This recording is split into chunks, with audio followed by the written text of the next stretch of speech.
عائشہ کو کسی نے گالی نہیں دینا بھائی. یہاں پہ کوئی بھی عائشہ کو گالی دے دے اس کو فوراً بین کرو. وہ ممبر ہو جو بھی ڈونر ہو مجھے پرواہ نہیں. یہ اپنے نبی کو نہیں جانتے, اپنے نبی کے کلام کی تصدیق کیوں نہیں کرتے؟ اس امت کے ہارون کا کیا قصور ہے؟ اس کو گالی بھی دے دو تو رضی اللہ, اس کے خلاف لشکر نکالو تو رضی اللہ, اس کے خلاف زرہ پہنو تو رضی اللہ. خود نبی تم سے لڑائی میں مصروف ہیں. مولوی سنو, تم محارب ہو رسول پاک صلی اللہ علیہ وسلم. عدالت کے کٹہرے میں کڑی عائشہ جواب دے اور عائشہ کے بیٹے جواب دے. قرآن کی تم کیوں تاکید نہیں کرتے؟ پہلے قرآن میں دیکھتے ہیں عائشہ کون ہے, پھر حدیث میں دیکھتے ہیں عائشہ کون ہے, جو کہ بھی کسی عفیفہ عورت باعزت عورت سے صادر ہونے کا تصور کوئی نہیں کر سکتا. علماء کرام مشائخ عظام مجھے جواب دے دو, قرآن کی تصدیق کرتے ہو یا قرآن کی تکذیب؟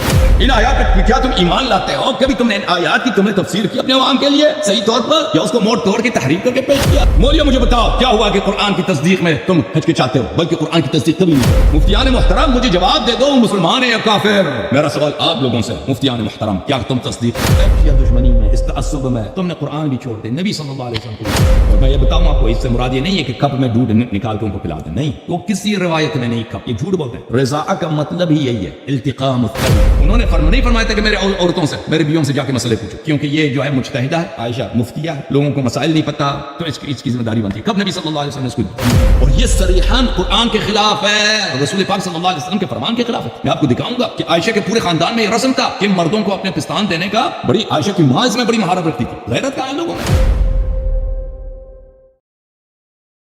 آج کے پروگرام میں میرے محترم ناظرین, جماعت مخالفین کے صحیح ترین کتب سے, قرآن مجید سے عائشہ کو عدالت کے کٹہرے میں کڑے کر دیں گے, عائشہ پہ مقدمہ چلائیں گے, عائشہ کی حقیقت بتائیں گے, اور اس کا مقصد ہمارا کسی کا دل آزاری نہیں ہے.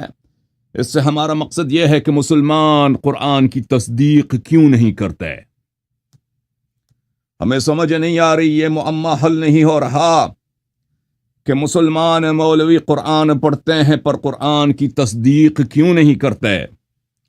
جن لوگوں کو اللہ تعالیٰ نے قرآن مجید میں اپنا دشمن, اپنے دین کا دشمن قرار دیا ہے, اس کی تعظیم مسلمان کیوں کرتے ہیں؟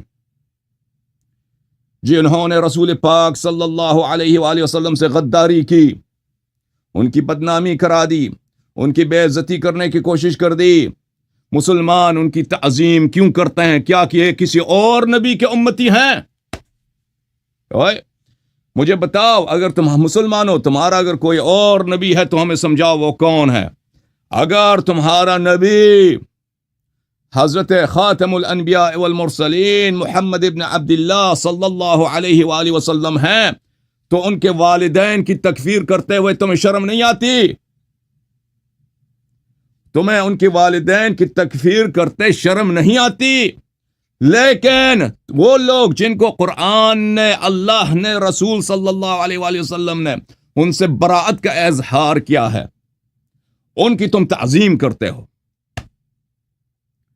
ہمیں سمجھاؤ جماعت مخالفین, تمہارے اعاظم, تمہارے اکابر, تمہارے محققین, تمہارے علماء اس پروگرام کو بخوبی اور غور و دقت سے دیکھتے ہیں, لیکن دیکھتے ہیں کپ کپاتے ہیں, ڈرتے ہیں, لرزتے ہیں, لیکن ان کو جرأت نہیں ہوتی کہ فون اٹھا کے یہاں پہ کال کریں.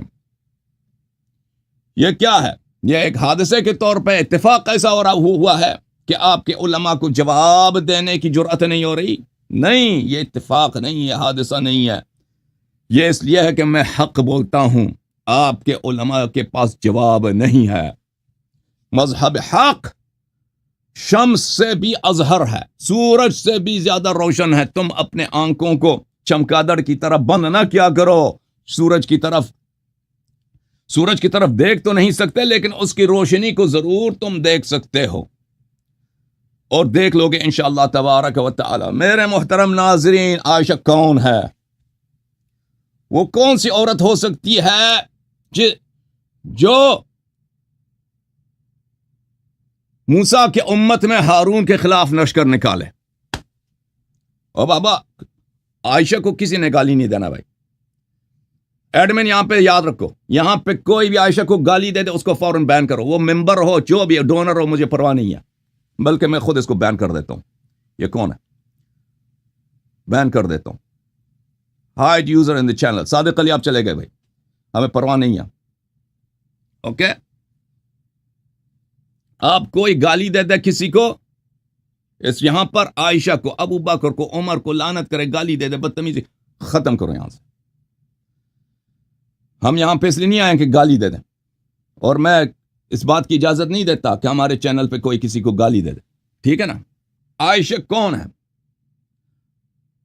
جو اس امت میں وہی درجہ رکھتا تھا جو ہارون بنی اسرائیل میں رکھتا تھا, ٹھیک ہے نا. ان کے خلاف یہ لشکر لے کے آتی ہے, زرہ پہنتی ہے, آرمر پہنتی ہے. ملاحظہ فرمائیے, کتاب ہے انصاب الاشراف, بلادری صاحب کی, جلد نمبر 3, چاپ دار الفکر. یہاں پہ صفحہ نمبر 35 میں روایت ہے, پھر صفحہ نمبر 36 میں یہ فقرے دیکھیں. وَأَتَى وَأُتِيَ بِالْجَمَلِ, جمل کو لایا گیا, اونٹنی کو لایا گیا. فَأَبْرَزَ وَعَلَيْهِ عَائِشَةُ فِي هَوْدَجِهَا, اس لشکر کے سامنے آ گئی اونٹنی, اس پہ ہودج تھا, سواری تھی, سوار ہونے کی جگہ, وہاں پہ عائشہ بیٹھی تھی. وَقَدْ أُلْبِسَتْ دَرْعًا, عائشہ نے زرہ پہنی تھی, آرمر پہنا تھا, لوہے کا لباس جو سپاہی پہنتے ہیں. سبحان اللہ, سبحان اللہ, یہ نبی کی عزت یہی ہے. وَضَرَبَتْ عَلَى حَوْدَجِهَا صَفَائِحَ الْحَدِيدِ, وَضَرَبَتْ عَلَى حَوْدَجِهَا صَفَائِحَ الْحَدِيدِ, اور پورے اونٹ کو اس نے لوہوں سے لیس کیا تھا. لوہوں کے پلیٹیں, لوہوں کے پلیٹس وہاں پہ اونٹ کے آرمر بنا دیے تھے کہ اونٹ کو کوئی نہ ہو جائے, نہ لگایا جائے. وَيُقَالْ إِنَّ الْأَوْدَجَ أُلْبِسَ دُرُوعًا, بعض لوگ یہ بھی کہتے ہیں کہ اس کے ہودج بالکل یعنی ٹینک بنا کے آ گئی تھی. ہودج کو بھی اس نے بختر بند بنا دیا تھا. اور پھر اس نے وہاں پہ آ کے خطبہ دیا ہے. خطبہ کو کیا دیا ہے ملاحظہ فرمائیے, صفحہ نمبر 35 پہ, صفحہ, بلکہ اس کا خطبہ جو ہے صفحہ نمبر 25 میں ہے. پہلے وہاں پہ جمل کے میدان میں طلحہ نے خطبہ دیا ہے. اس نے کہا عثمان ابن عفان کان من اہل السابقۃ والفضیلۃ من المہاجرین الاولین, عثمان تو بڑا نیک آدمی تھا, مہاجرین اولین میں سے تھا. وَأَحْدَثَ أَحْدَاثًا نَقَمْنَاهَا عَلَيْهِ فَبَايَنَاهُ وَنَافَرْنَاهُ, اس نے بہت غلط کام کیے تھے, اس لیے ہم نے ان سے دور ہو گئے تھے اور ہم نے ان کی مذمت کی تھی. لیکن بعد میں وہ پھر گیا تھا, وہ مظلوم مرا ہے, اور ہم اس کے خون کا, اس خلیفے کے خون کا کیا لیتے ہیں, انتقام لیتے ہیں. وَتَكَلَّمَ الزُّبَيْرُ بِنَحْوٍ مِّنْ هَذَا الْكَلَامِ, زبیر نے بھی اس طرح خطبہ دیا کہ عثمان مہاجرین اولین اور اصحاب رسول فلان فلان صلی اللہ علیہ وآلہ وسلم میں سے تھا, بعد میں غلطیاں کی تھی, ہم نے کچھ مذمت کیا تھا, لیکن آخر میں وہ مظلوم مرا ہے. فاختلف الناس فقال قائلون, مجمع لشکر, وہ عائشہ کا اپنا لشکر اس کو دیکھ رہے ہیں, کہا, کچھ نے کہا نطق بالحق, کچھ نے کہا طلحہ زبیر نے صحیح بات کیا, دوسروں نے کہا کذبا ولہما کان اشد الناس علی عثمان وارتفعت الاصوات, دوسروں نے کہا کہ نہیں, یہی تو عثمان کے بدترین دشمن تھے, کل تو اس کے بدترین, آج کہہ رہے ہیں کہ عثمان مظلوم مرا. وَأُتِيَ بِعَائِشَةَ عَلَى جَمَلِهَا فِي هَوْدَجِهَا فَقَالَتْ, عائشہ آ گئی, وہ زرہ پہن کے, زرہ پر سمجھتے ہو نا, انگلش میں آرمر بولتے ہیں, عربی میں درع بولتے ہیں, لوہے کے کپڑے, لوہے پہ لیس, سر پہ لوہے کے ٹول, بالکل سپاہی بن کے, جنرل بن کے آئی ہے. کس کے جنگ میں جنرل بن کے آئی ہے؟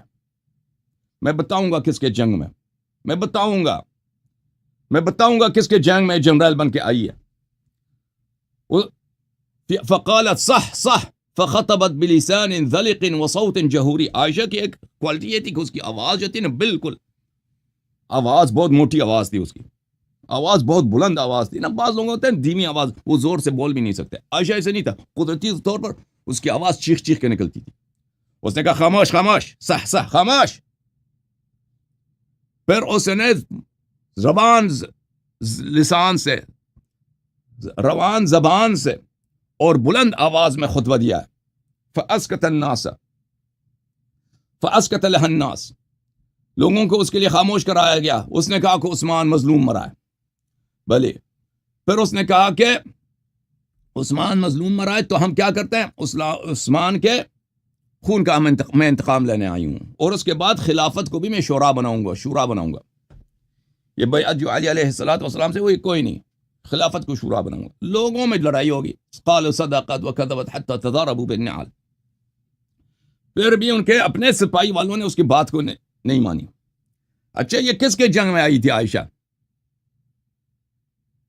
یہ زرہ پہن کر، یہ آرمر پہن کر کس کے؟ یہ اب اس دیکھو عزیزو، یہ کس طرح کی عورت ہو سکتی ہے؟ کیا صدیقہ، جنتی عورت، اس ہو امیر المؤمنین اہل بیت علیہم الصلاۃ والسلام کے جنگ میں اس کے خلاف لڑنے کے لیے آ سکتی ہے؟ ملاحظہ فرمائیے کس کے جنگ میں آئی تھی. صحیح البخاری، چاپ دار احیاء تراث العربی، کتاب چھپی ہے سنہ 2001 میں، صفحہ نمبر 659 میں، کتاب فضائل اصحاب النبی صلی اللہ علیہ وآلہ وسلم. قال النبی صلی اللہ علیہ وآلہ وسلم اما ترضى ان تكون منی بمنزلة ہارون من موسیٰ. کس سے کہا؟ قال النبی صلی اللہ علیہ وآلہ وسلم لعلی، نبی صلی اللہ علیہ وآلہ وسلم نے اپنے بھائی علی علیہ السلام سے کہا کہ تو مجھ سے وہی درجہ رکھتا ہے جو ہارون موسیٰ سے رکھتا تھا.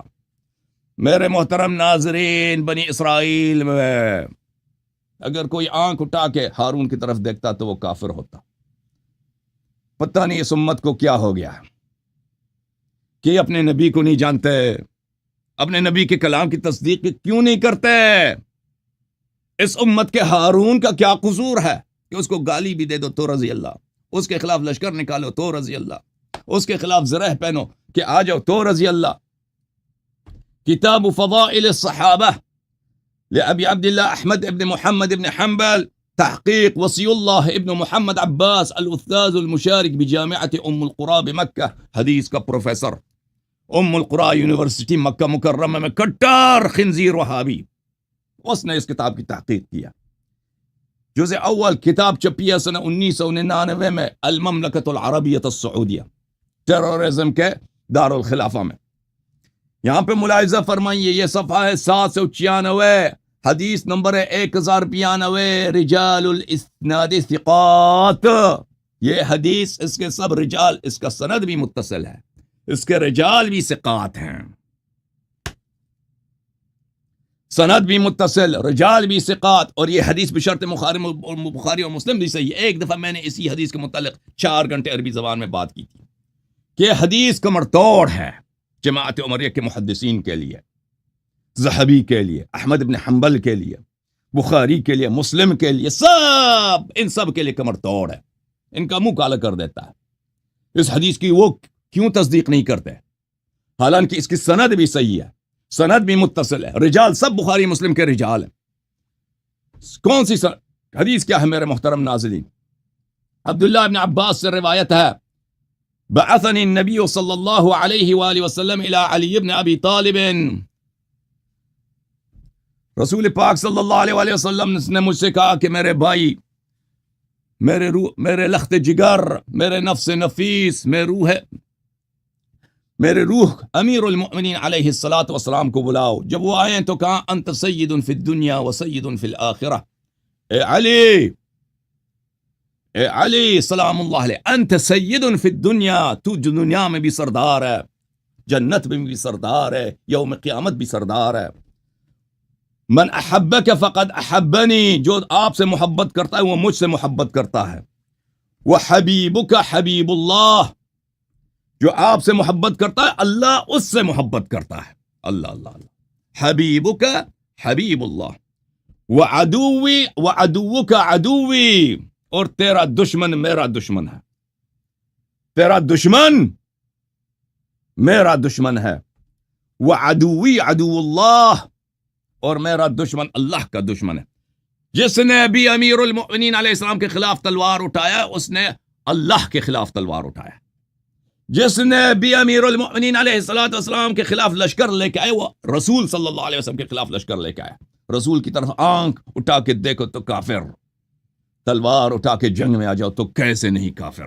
مجھے بتاؤ. الویل لمن ابغضک من بعدی، جہنم کی آگ ہے، جہنم کے شعلے ہیں، اس کے لیے جو آپ سے میرے بعد دشمنی کرے اور لشکر لے کے آنا، خود عثمان کا قتل کرو اور پھر کہہ دو کہ میں ان کا انتقام لینے آئی ہوں۔ کتاب الجامع الصغیر و زیادتہ، تالیف الالبانی، چاپ المکتب الاسلامی، سن 1988 میں بیروت میں چھپی ہے، حدیث نمبر 1462۔ یہ حدیث ابن ماجہ نے بھی روایت کی، ترمذی نے روایت کی اور تحسین بھی کیا، بہت سارے محققین نے اس حدیث کی تحسین بلکہ تصحیح کی ہے، اور یہ مختلف اسانید سے مروی ہے کہ رسول پاک صلی اللہ علیہ وسلم نے امیر المؤمنین امام حسن، امام حسین اور فاطمہ الزہرا سلام اللہ علیہم سے خطاب کر کے فرمایا انا حرب لمن حاربتم وسلم لمن سالمتم۔ البانی نے کہا حدیث صحیح ہے، البانی نے کہا حدیث صحیح ہے۔ اس حدیث کا مطلب کیا ہے؟ ترجمہ کرو، ترجمہ میں نہیں کرتا، ملا علی قاری مفتاح مرقات المفاتیح فی شرح مشکات المصابیح میں کرے گا۔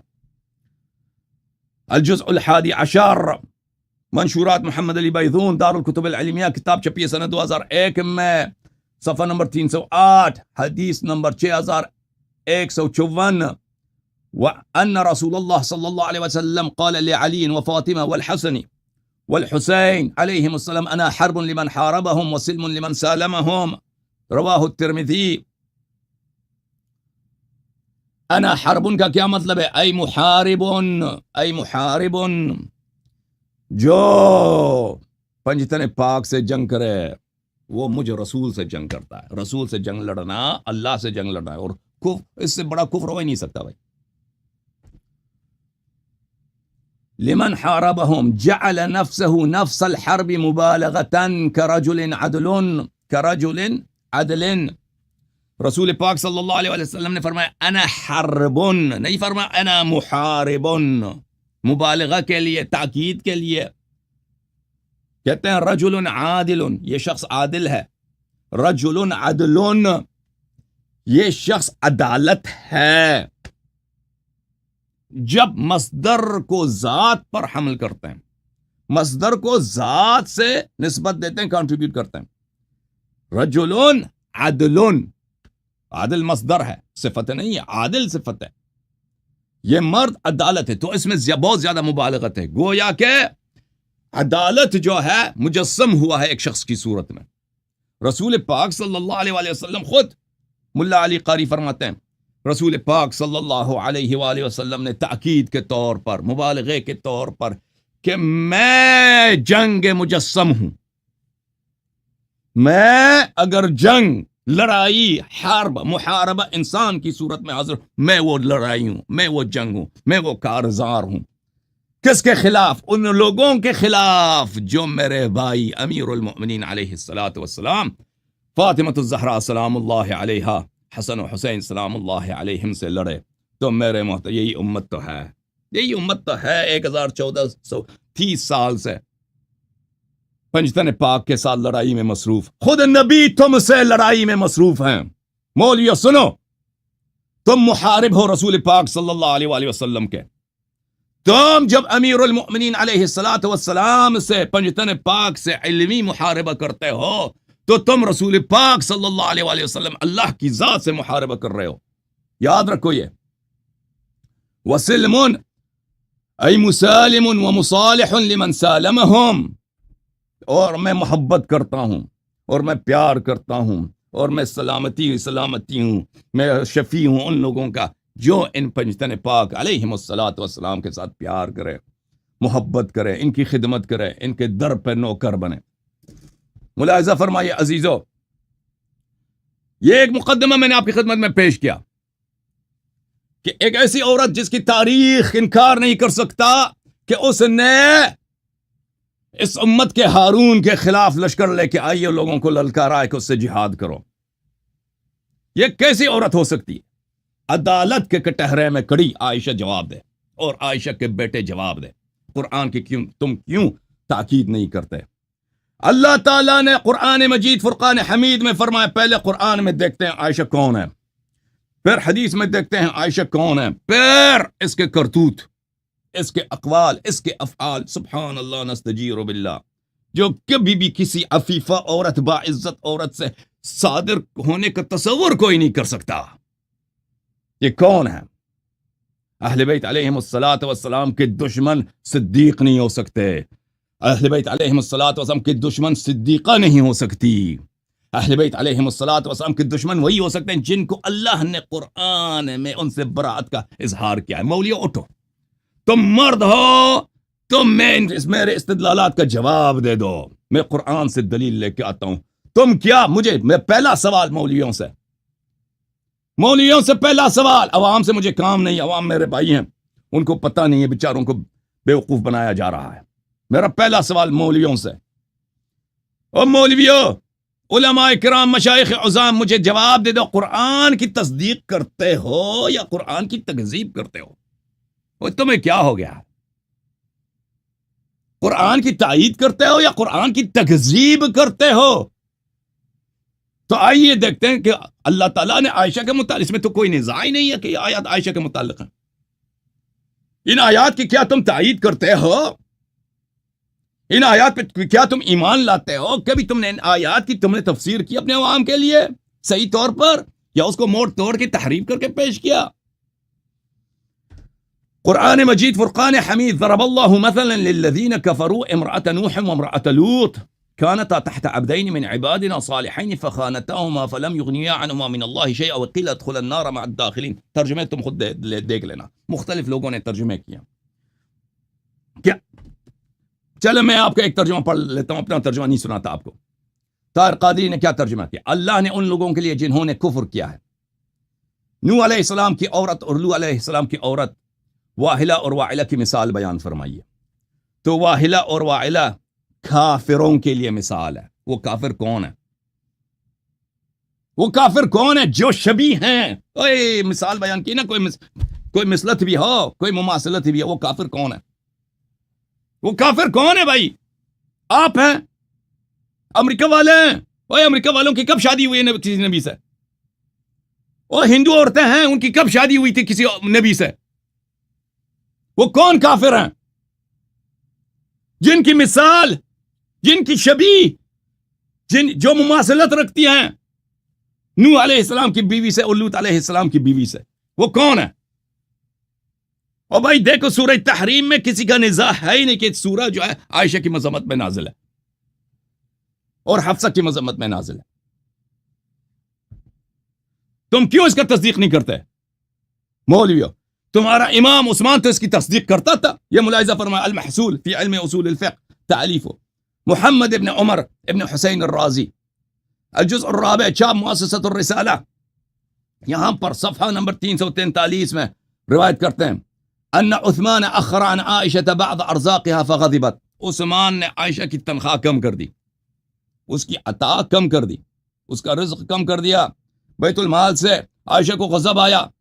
قال یا عثمان اکلت امانتک وضیعت الرعیہ وسلطت علیہم اشرار من اہل بیتک. عثمان تو بیت المال کھاتا ہے، امانت میں خیانت کرتا ہے، تو نے امت کو ضائع کر دیا ہے اور اپنے قبیلے کو سب اشرار ہیں، وہ بدماش ہیں، ان کو تم نے سب مسلمانوں پہ مسلط کر دیا ہے. ولولا الصلوات الخمس لمشی الیک اقوام ذو بصائر یذبحونک کما یذبح الجمل.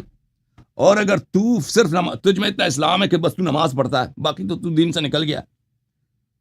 اور اگر تیرا یہ نماز نہ ہوتا نا، ابھی میرے بہت سارے بیٹے ہیں جو بڑے شجاع ہیں، بڑے بہادر ہیں، وہ ان کو میں بھیج دیتا تو تجھے اونٹنی کی طرح تجھے ذبح کرتے.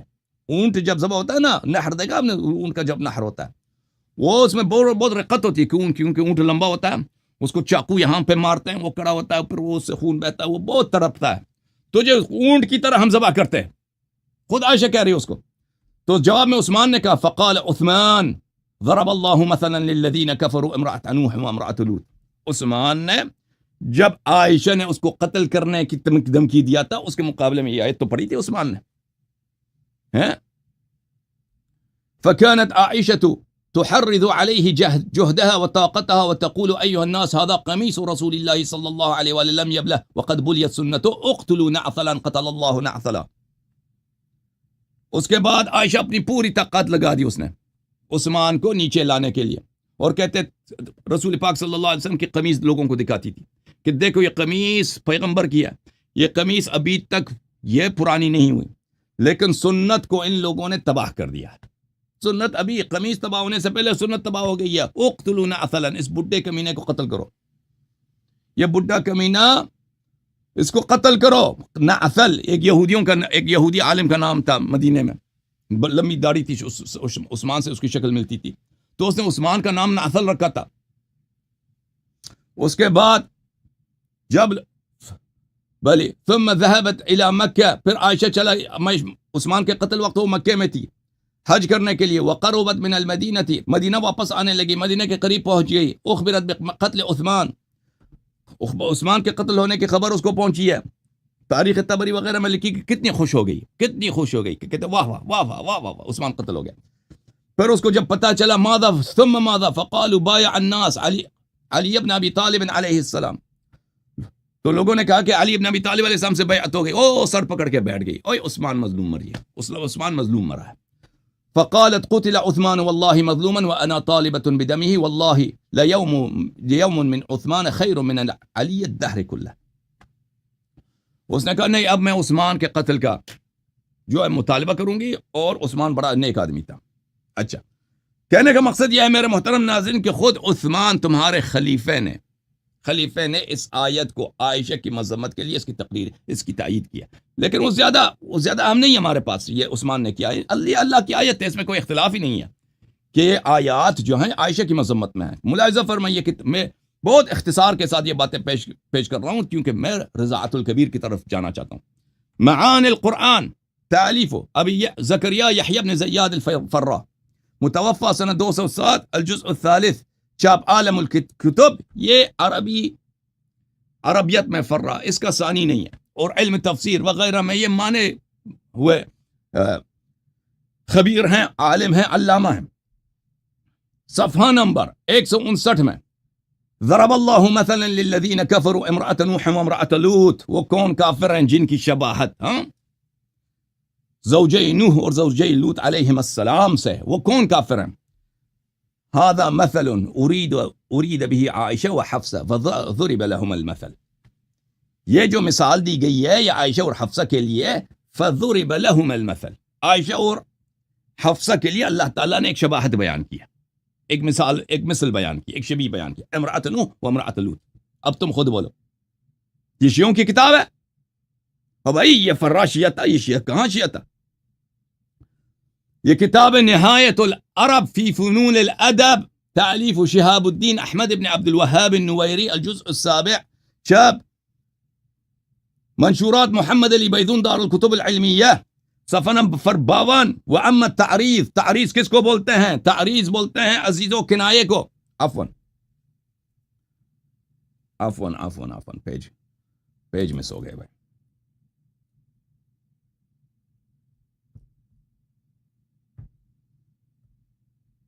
تعریض کس کو بولتے ہیں؟ تعریض بولتے ہیں کنایے کو، فهو تضمین الکلام، وما التعریض فهو تضمین الکلام دلالة ليس لها ذکر، تعریض بولتے ہیں کہ آپ کے کلام میں ایک ایسی چیز شامل ہو جس کا صراحتاً ذکر نہیں ہے، كقولك ما اقبح البخل لمن تعرض ببخله، جیسے کہ اگر آپ کسی شخص کو کنایتاً سمجھانا چاہتے ہیں نا، انڈائریکٹلی، بغیر راہ راست کے اس کی برائی کرنا چاہتے ہیں، کہتے ہیں بخل کتنا، لالچ کتنی بری بلا ہے، یعنی یہ شخص لالچی ہے، اس طرح۔ خزانۃ الادب وغایۃ العرب، تالیف یعقوب الحموی، ابن حجہ الحموی، الجزء الثانی، منشورات دار الکتب دار و مکتبۃ الہلال، بیروت لبنان، سنہ 1987 میں چھپی ہے۔ ذکر التعریض، تعریض جو ہے ادب میں ایک لطیف باب ہے، ایک لطیف چیپٹر ہے، وهو عبارة ان يكني المتكلم بشيء ان آخر لا يصرح به، تعریض سے مراد یہ ہے کہ متکلم کنایتاً اشارہ کرے کسی کی طرف اور اس کو صراحتاً اس کے شخص کا نام نہ لائے، لِيَأْخُذَ السَّامِعُ لِنَفْسِهِ وَيَعْلَمَ الْمَقْصُودَ مِنْهُ، تاکہ سامع جو ہے اس کی مقصود سمجھ جائے اور اس کی صراحتاً اس کی بات کو نہ سنے. اچھا، یہ کتاب فتح الباری بشرح سقیم البخاری الجزء الرابع عشر طبع دار الفکر، کتاب چھپی ہے سنہ 1428 میں، 2007 بیروت لبنان میں. بخاری میں ایک باب ہے، باب ما جاء فی التعریض، صفحہ نمبر 118 ہے. تعریض، حدیث میں جو تعریض آئی ہے. اچھا، یعنی کنایتاً قال الراغب هو كلام له وجهان ظاهر وباطن فيقصد قائله الباطن ويظهر ارادة الظاهر.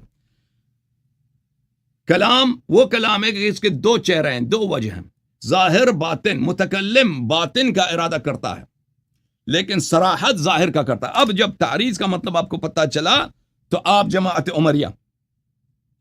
عمریہ جو ہند پاک میں رہتے ہیں، ان کی اکثریت حنفی ہے اور مذہب میں یہ اشعری اور ماتوریدی ہیں. اور ماتوریدی ویسے تو بھی عیال ہیں، مقلد ہیں اشاعرہ کے، ان کی تو گنتی بھی نہیں آتی عقائد میں ماتوریدیہ کے. یہ اشاعرہ و ماتوریدیہ کے بہت بڑے بلکہ عظیم ترین متکلم ہیں کہ ان جیسا متکلم نہ ان سے پہلے گزرا ہے نہ ان کے بعد گزرا ہے. کون ہے وہ؟ فخر رازی. تفسیر الفخر الرازی المشتہر بالتفسیر الکبیر و مفاتیح الغیب، الجزء مجلد الحادی عشر، چاپ دار الفکر، سن چھپی ہے سنہ 2005 میں. ملاحظہ فرمائیے، ضرب اللہ مثلا للذین کفروا امرأة نوح وامرأة لوط وفي ضمن هذين التمثيلين تعريض بأمي النواصب. اس تمثیل میں، اس مثال میں کہ اللہ نے کہا کہ وفي ضمن ضرب اللہ مثلا للذین کفروا، کہ اللہ نے کافروں کے لیے، کافر، وہ کافر کون ہے بھائی؟ سوچ لو، کافر کون ہے وہ جس کو اللہ نے کافر کہا ہے؟ او بھائی سوچ لو، پوچھ لو اپنے علماء سے کہ کیا اس آیہ میں کسی نے احتمال دیا ہے کہ عائشہ و حفصہ کے علاوہ کوئی اور مقصود ہو؟ مجھے بتاؤ. پورا سورہ تحریم پر پورے کے پورا سورہ زینی کی مذمت میں. وفی ضمن ہذین التمثیلین، ان جو تمثیل دیا، جو مثال ہے، کس کی مثال ہے؟ ایک امرأۃ نوح کی مثال ہے، ایک مثال. دوسری مثال امرأۃ لوط کی مثال ہے. تعریض کس کے؟ کنایہ کس کے لیے؟ اشارہ کس کے لیے؟ عائشہ و حفصہ کے لیے، عائشہ و حفصہ کے لیے. ختم بات. اب اتنے علماء نے، آپ کے اتنے اکابر نے، او جماعت عمریہ سن لو، تم شیعہ پہ اعتراض کرتے ہو نا کہ شیعہ صحابہ کو نہیں مانتے، امہات مطہرات، ازواج مطہرات کو نہیں. ازواج کب سے مطہرات بنے؟ مطہر اہل بیت علیہم السلام ہے. بکواس نہ کیا کرو. انما یرید اللہ لیذھب عنکم الرجس اہل البیت. ازواج مطہر نہیں، ازواج کی حالت یہ ہے، عائشہ حفصہ کی حالت. بعض ازواج اچھے ہیں، بعض ازواج غیر اچھے ہیں. یا نساء النبی لستن کاحد من النساء ان اتقیتن، تقوی ہو تو دوسروں سے بہتر ہے. صلی اللہ علی رسول اللہ وعلی عترتہ. تفسیر غرائب القرآن و رغائب الفرقان، تألیف الحسن ابن محمد حسین النیسابوری، المجلد السادس، چاپ دار الفکر، سنہ 1996 میں چھپی ہے. سورة التحریم وفی ضمن التمثیلین تعریض بما مر فی اول السورہ من حال عائشہ و حفصہ. تمثیلین میں امرأۃ نوح و امرأۃ لوط کی مثال دینے میں اللہ تعالیٰ نے کیا کیا؟ اللہ تعالیٰ نے عائشہ و حفصہ کو کی مثال دی. اچھا، یہ ایک آیت.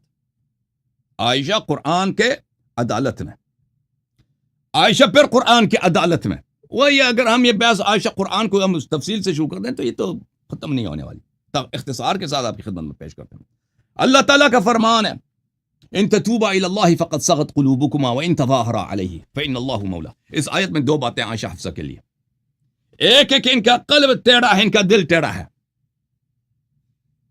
اور جماعت عمریت، کیا تم قرآن کی تصدیق کرتے ہو؟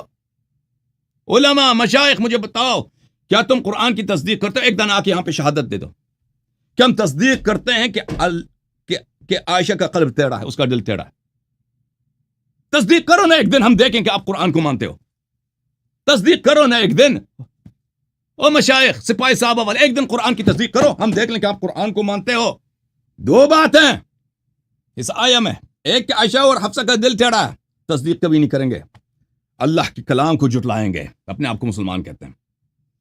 دوسری، اس آیہ میں دوسری بات، وَإِن تَظَاهَرَ عَلَيْهِ، کہ نبی صلی اللہ علیہ وسلم سے دشمنی، تظاہر علی النبی، نبی صلی اللہ علیہ وسلم سے دشمنی، تظاہر علی النبی، نبی صلی اللہ علیہ وسلم سے دشمنی، تظاہر علی النبی، نبی صلی اللہ علیہ وسلم سے دشمنی، تظاہر علی النبی، ایک دوسرے کے معاونت نبی صلی اللہ علیہ وسلم کے خلاف دشمنی کرنا نبی صلی اللہ علیہ وسلم سے. آؤ مجھے بتاؤ تصدیق کرتے ہو؟ او بھائی مولیو مجھے بتاؤ کیا ہوا کہ قرآن کی تصدیق میں تم ہچکچاتے ہو بلکہ قرآن کی تصدیق کبھی نہیں کرو گے؟ تم بتاؤ تم مسلمان ہو یا میں مسلمان ہوں؟ تم بتاؤ مجھے کہ تم کیسے مسلمان ہو؟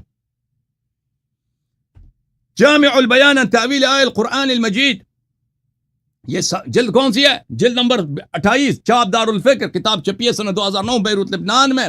ان تتوبا الی اللہ فقد صغت قلوبکما. زیغ قلب سے کیا مراد ہے میرے محترم ناظرین؟ زید صغو سے ہے. صغو سے ہے. صغو بولتے ہیں کج ہونے کو، ٹیڑے ہونے کو، ٹھیک ہے نا؟ ملاحظہ فرمائیے عبداللہ ابن عباس ان النبی صلی اللہ علیہ وسلم ضمنی وقال اللہم علمہ الکتاب، یہ بخاری میں روایت ہے کتاب العلم میں کہ اللہ رسول پاک صلی اللہ علیہ وسلم نے ابن عباس کو گلے لگایا اور کہا اے اللہ اس کو قرآن کا علم عطا کر. قال یقول صغت قلوبکما زاغت قلوبکما ربنا لا تزغ قلوبنا بعد اذ ہدیتنا وہب لنا من لدنک رحمہ انک انت الوہاب. زیغ قلب کس سے کیا مراد ہے؟ زیغ قلب سے مراد نفاق اور کفر ہوتا ہے. قرآن پورے قرآن میں اس سے مراد اور کوئی کچھ ہے ہی نہیں ہے. قد اثمت قلوبکما، ان مجاہد نے فرمایا زاغت قلوبکما ہم سمجھتے تھے شیء ہین حتی سمعت قراءت ابن مسعود ان تتوبا الی اللہ فقد زاغت قلوبکما. میں نے ابن مسعود کی قراءت کو دیکھا کہ ابن مسعود کی قراءت کے الفاظ یہ تھے، زغت نہیں تھا زاغت تھا، زغت نہیں تھا زاغت تھا. ضحاک اس نے بھی یہی کہا صغت قلوبکما زاغت. سفیان صغت قلوبکما زاغت قلوبکما. اچھا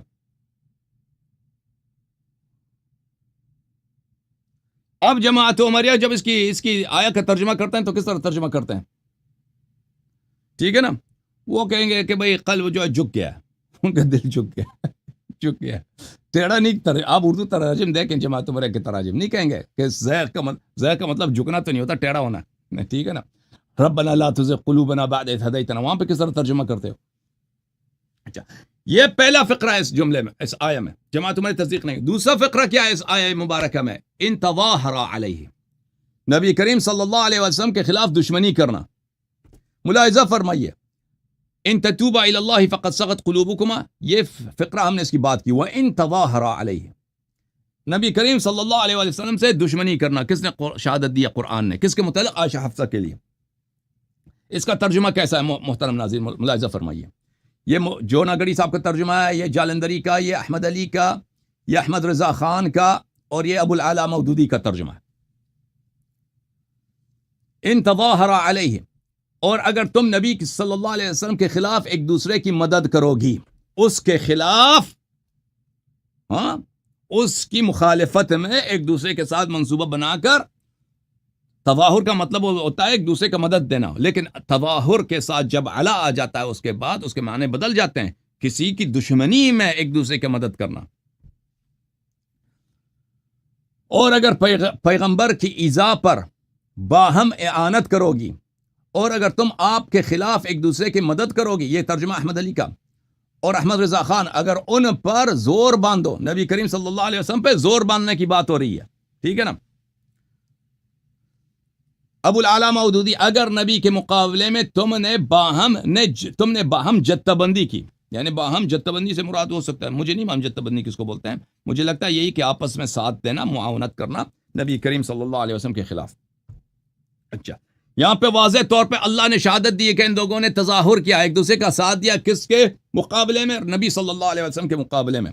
اب آپ شاید کہیں گے کہ یہاں پہ جملہ کیا ہے؟ جملہ شرطیہ، کہ ان کو ڈرایا اللہ کہ اگر کرو گی تو یہ ہوگا. لیکن انہوں نے نہیں کیا ہے. بھائی تم یہی کہو گے نا کہ جملہ شرطیہ ہے. جملہ شرطیہ سے مراد یہ نہیں ہوتا کہ واقعاً یہ واقع ہوا، ایک نصیحت ہے اللہ کی جانب سے کہ بھئی ان سے دشمنی نہ کرنا. ملاحظہ فرمائیے عبد عمر خود کہتا ہے کہ یہ انہوں نے دشمنی کیا ہے. یہ جملہ شرطیہ نہیں ہے، یہ حقیقت میں اخبار ہے. صحیح البخاری، چاپ دار احیاء تراث العربی، کتاب چھپی ہے بیروت لبنان میں سنہ 2001 میں. ملاحظہ فرمائیے کتاب التفسیر میں تفسیر سورہ تحریم ہے، حدیث نمبر ہے 4913. عبداللہ ابن عباس کہتے ہیں میں نے عمر سے پوچھا من اللتان تظاهرتا على النبي صلی اللہ علیہ وآلہ وسلم من ازواجه فقالت تلك حفصہ وعائشہ. میں نے پوچھا کون ہیں وہ عورتیں جنہوں نے واقعاً نبی صلی اللہ علیہ وآلہ وسلم پہ انہوں نے تظاہر کیا ہے نبی صلی اللہ علیہ وسلم کے خلاف مل کے انہوں نے مخالفت کی پیغمبر کی, ایک دوسروں کا ساتھ دیا نبی صلی اللہ علیہ وسلم کی مخالفت میں. عائشہ کون ہے جنہوں نے یہ کیا ہے؟ عمر نے فرمایا تلک حفصہ و عائشہ, یہ حفصہ و عائشہ. اور بھائی نبی صلی اللہ علیہ وسلم کی مخالفت کرنا انفرادی طور پر کفر, نبی صلی اللہ علیہ وسلم کی مخالفت کرنا کسی اور کے ساتھ مل کر, یہ کیسے کفر نہیں ہے بھائی؟ مجھے بتاؤ. اب اس کا ترجمہ یہ لوگ کیسے کرتے ہیں ملاحظہ فرمائیے. کتاب صحیح بخاری ترجمہ حماد صاحب کا جلد نمبر 4, ملاحظہ فرمائیے وہی حدیث جو ہے نا, حدیث نمبر 4913. عبداللہ ابن عباس نے عمر سے پوچھا وہ کون دو عورتیں تھیں جنہوں نے نبی کریم صلی اللہ علیہ وسلم کے متعلق ایک منصوبہ تشکیل دیا تھا. ترجمہ یہ تو نہیں بنتا. حماد صاحب اللہ سے شرم کرو, اللہ کا خوف کرو. وہاں پہ جب قرآن کا ترجمہ کر رہے تھے یہ لوگ, انہوں نے وہاں پہ کیا کیا؟ انہوں نے واضح کیا ان کے خلاف جتہ بندی کرنا, ان کے خلاف آپس میں تعاون کرنا, ٹھیک ہے.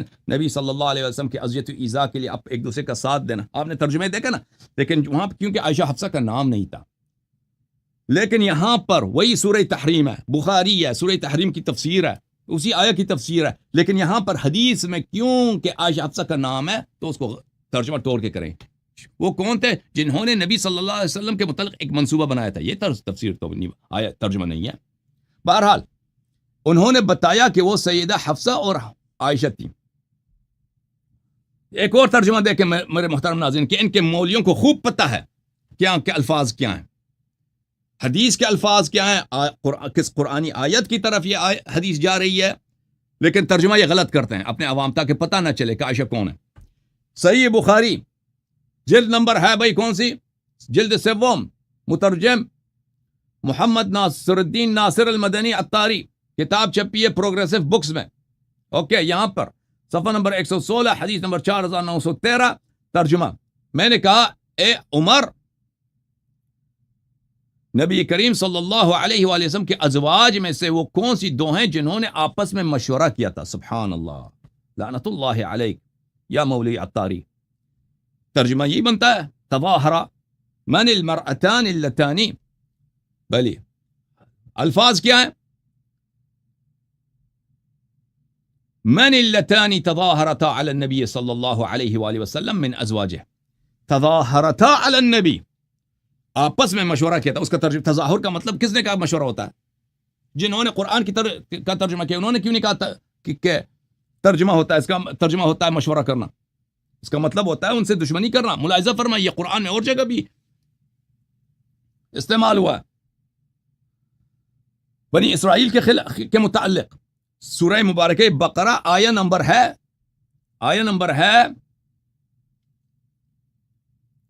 85. ثم انتم هؤلاء تقتلون انفسكم وتخرجون فريقا منكم من ديارهم. تم وہی بنی اسرائیل وہی تو ہو, اپنے قوم کے مظلوموں کو قتل کرتے ہو, ان کو ان کے گھروں سے نکالتے ہو. وتظاہرون علیہم بالاثم والعدوان, ان پر دشمنی کرتے ہو, ان پر مل کر دشمنی کرتے ہو گناہ کے ساتھ اور ظلم کے ساتھ. اچھا, اس کا ترجمہ کیا ہے؟ یہ وہی الفاظ ہے تظاہرون علیہم, ٹھیک ہے نا, تظاہر علی الناس, تظاہر علی شخص, اسی کی بات ہو رہی. وہاں پہ ان کے خلاف ایک دوسرے کی طرفداری کی, یہاں پہ ترجمہ یہ بنتا ہے, ٹھیک ہے نا, ان کے خلاف گناہ اور زیادتی کے ساتھ ان کے دشمنوں کی مدد بھی کرتے ہو. یہ کس کا ترجمہ ہے؟ طاہر قادری صاحب کا ترجمہ ہے, ٹھیک ہے نا. تظاہر علی شخص کا کیا مطلب ہے کہ گناہ اور زیادتی کے ساتھ کسی کے خلاف منصوبہ بندی کرنا, کسی کے خلاف سازش کرنا, کسی کے خلاف ایک دوسرے کی تعاون کرنا. کیا یہ کس کا؟ جالندری صاحب کا. اور اپنے میں سے بعض لوگوں پر گناہ اور ظلم سے چڑھائی کر کے, تظاہر کا یا تظاہر علی شخص کا کیا کیا اس کا ترجمہ؟ چڑھائی کرنا, ظلم اور زیادتی کے ساتھ جتے بندیاں کرنا. احمد علی نے بھی کہا ان پر ظلم اور زیادتی سے چڑھائی کرتے. اچھا, تو پتہ یہ چلا میرے محترم ناظرین, قرآن میں عائشہ دوسرے مقام پر جماعت عمریہ سے سوال کیا تصدیق کرتے ہو؟ ان تتوبا الی اللہ فقد صغت قلوبکما، بتحقیق تمہارے دل ٹیڑے ہو گئے۔ علماء مشائخ اعظام جواب دے دو شیعوں کا، آ جاؤ ایک دن ہم پہ پتہ چلا کہ آپ قرآن کو مانتے ہو، جواب دے دو، کیا قرآن کی تصدیق میں جھجک ہے تمہیں؟ اللہ کو کیا منہ دکھاؤ گے قیامت کے دن کہ تم نے قرآن کی تصدیق نہیں کی؟ آ جاؤ یہاں پہ سوال کے جواب دے دو، تصدیق کرتے ہو کہ عائشہ حفصہ کا دل ٹیڑھا ہے یا نہیں ہے؟ تصدیق کرتے ہو یا نہیں کرتے؟ اگلا سوال، سلام اللہ علی الحسین لعنت اللہ علی یزید، اگلا سوال آپ سے مشائخ اعظام جواب دے دو کہ دو عورتوں جنہوں نے نبی کریم صلی اللہ علیہ وآلہ وسلم کے خلاف آپس میں تعاون کیا ہے، عمر کہتا ہے وہ عائشہ حفصہ ہیں، کیا آپ تصدیق کرتے ہو اس قرآنی آیت کی کہ انہوں نے نبی کریم صلی اللہ علیہ وسلم کے خلاف آپس میں تعاون کیا تھا؟ اور پہلا سوال تو ہمارا آپ سے یہی تھا، کیا تصدیق کرتے ہو کہ ان کی مثال زوجہ نوح اور زوجہ لوط کیا یا نہیں کرتے؟ اچھا، یہ قرآن میں اختصار کے ساتھ مقدمہ چل رہا ہے بھائی، اب ان عائشہ کو لاتے ہیں حدیث کے مقدمے، حدیث کے کٹہرے میں کڑی کر دیتے ہیں، آ جاؤ عائشہ پہ مقدمہ چلا رہے ہیں۔ ملاحظہ فرماؤ عزیزو، جو نبی صلی اللہ علیہ وسلم کی تصدیق نہ کرے مسلمان ہے یا کافر؟ او بھائی، جو اپنے نبی کی تصدیق نہ کرے، نبی کے قول کو ٹکرا دے، مسلمان ہے یا کافر ہے؟ مجھے بتاؤ مشائخ اعظام، علماء کرام، مفتیان محترم، مجھے جواب دے دو وہ مسلمان ہے یا کافر؟ میرا سوال آپ لوگوں سے، مفتیان محترم، کیا تم تصدیق کرتے ہو؟ نبی کریم صلی اللہ علیہ وآلہ وسلم نے عائشہ کو صاحبہ یوسف کہا ہے، کیا تم ایک دن حاضر ہو کہ کہہ دو کہ عائشہ واقعا نبی صلی اللہ علیہ وسلم نے سچ کہا ہے، عائشہ صاحبہ یوسف ہے؟ یا تو تم نبی کو جھٹلاؤ یا نبی کی تصدیق کرو، اور چارہ کار نہیں ہے، اور چارہ کار نہیں ہے، یا کہہ دو نبی صلی اللہ علیہ وسلم کو پتہ نہیں ہے، منہ سے کیا، وہ جیسے تم کہہ رہے تھے نا بے ہوشی میں انہوں نے کہا نستجیر باللہ، عقل نہیں ہے، نستجیر باللہ، کافر ہو جاؤ، تمہارے پاس کوئی راستہ نہیں ہے۔ ملاحظہ فرماؤ، یہ کتاب بخاری چاپ دار احیاء تراث العربی بیروت لبنان میں چھپی ہے، یہاں پہ صفحہ نمبر 134 ہے، باب حد المریض ان یشہد الجماعہ، کتاب الاذان، مریض جماعت میں حاضر ہو جانے کی بات، حدیث نمبر 664، عائشہ سے فرمایا انکن صواحب یوسف، عائشہ اور حفصہ سے کہا کہ تم دونوں صواحب یوسف ہو۔ صواحب یوسف کون ہے وہ آ جائے گا انشاءاللہ تبارک و تعالی۔ یہ کتاب ہے صحیح مسلم، چاپ دار الفکر، بیروت لبنان میں چھپی ہے، صفحہ نمبر 207 حدیث نمبر 418، عائشہ حفصہ سے فرمایا انکن لانتن صواحب یوسف، بے شک آپ اور صرف آپ، انکن لانتن، آپ کو پتہ ہے اس میں کتنی، اس میں جو لوگ معانی بیان جانتے ہیں وہ اچھی طرح سمجھتے ہیں کہ اس میں تاکید بھی ہے، مبالغہ بھی ہے، اور اس میں حصر بھی ہے، آپ ہی لوگ اور صرف آپ ہی لوگ صواحب یوسف ہیں، عائشہ حفصہ سے فرمایا۔ اچھا، اب صواحب یوسف کون ہے عزیزو؟ نبی صلی اللہ علیہ وسلم کو اندازہ ہے کہ کیا کہہ رہے ہیں، نہیں اندازہ، ان کو قرآن کا پتہ ہے نہیں پتہ؟ سورہ مبارکہ یوسف علیہ السلام، نحن نقص علیک احسن القصص بما اوحینا الیک، بہترین قصہ کس کا قصہ ہے؟ بہترین کہانیوں میں سے ایک کہانی یوسف علیہ السلام کی کہانی ہے، لقد کان فی یوسف و اخوتہ آیات للسائلین، یوسف علیہ السلام کی داستان میں پوچھنے والوں کے لیے، تحقیق کرنے والوں کے لیے نشانیاں ہیں۔ آئے ہائے ہائے ہائے، سبحان اللہ سبحان اللہ، وہاں پہ نشانیاں، اوے نبی صلی اللہ علیہ وسلم نے ایڈریس دے دیا، نشانی دے دی، نہ قرآن کی تصدیق، نہ اپنے نبی صلی اللہ علیہ وسلم کی تصدیق، اور تمہارا نبی پر کوئی اور ہوگا نا، یہ خاتم الانبیاء صلی اللہ علیہ وسلم محمد مصطفیٰ مکی مدنی ہاشمی، یہ تو نہیں ہوں گے، کوئی اور ہوں گے تمہارے نبی صلی اللہ علیہ وسلم۔ پھر صواحب یوسف کون ہے عزیزوں؟ صواحب یوسف وہ ہیں جن کے متعلق قرآن مجید نے فرمایا ان کیدکن عظیم، کہ یہ بڑی مکار عورتیں تھیں، ان کیدکن عظیم، سورہ یوسف آیہ نمبر 28۔ ان کا مکر، ان کی چال، ان کی قید، ان کی مکاری بہت بہت بہت بڑی چیز ہے، بہت بڑی چیز ہے۔ شیطان کے متعلق فرمایا قرآن مجید سورہ نساء آیت نمبر 74 میں، ان کید شیطان کان ضعیفا، شیطان کی چال کمزور ہے۔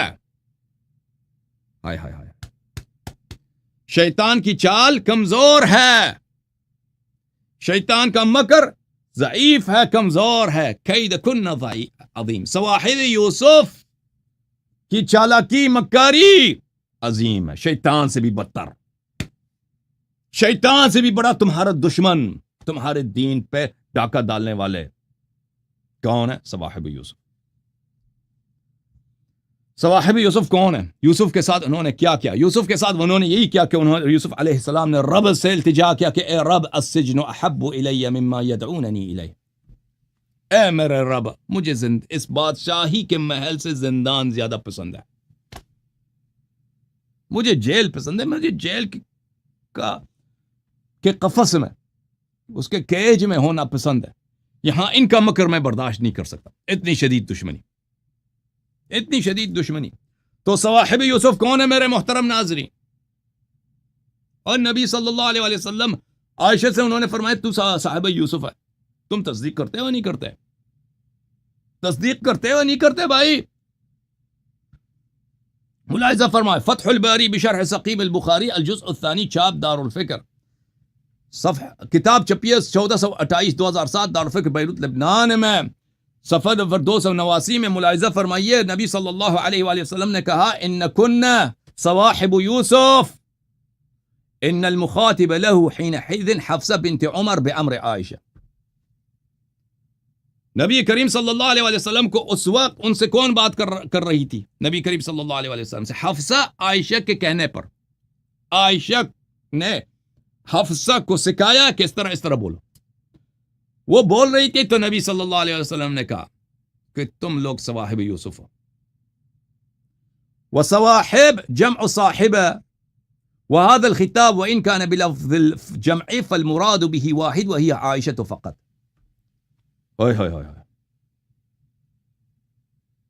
ابن حجر کہتے ہیں کہ گرچہ بظاہر ان کن لانتن صواحب یوسف، بظاہر یہ جمع ہے لیکن اس سے مقصود ایک ہی شخص ہے، عائشہ ہے، عائشہ صاحبہ یوسف۔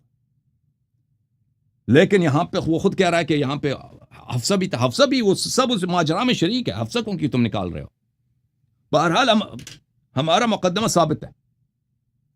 اور وجہ مماثلت کیا ہے میرے عزیزوں؟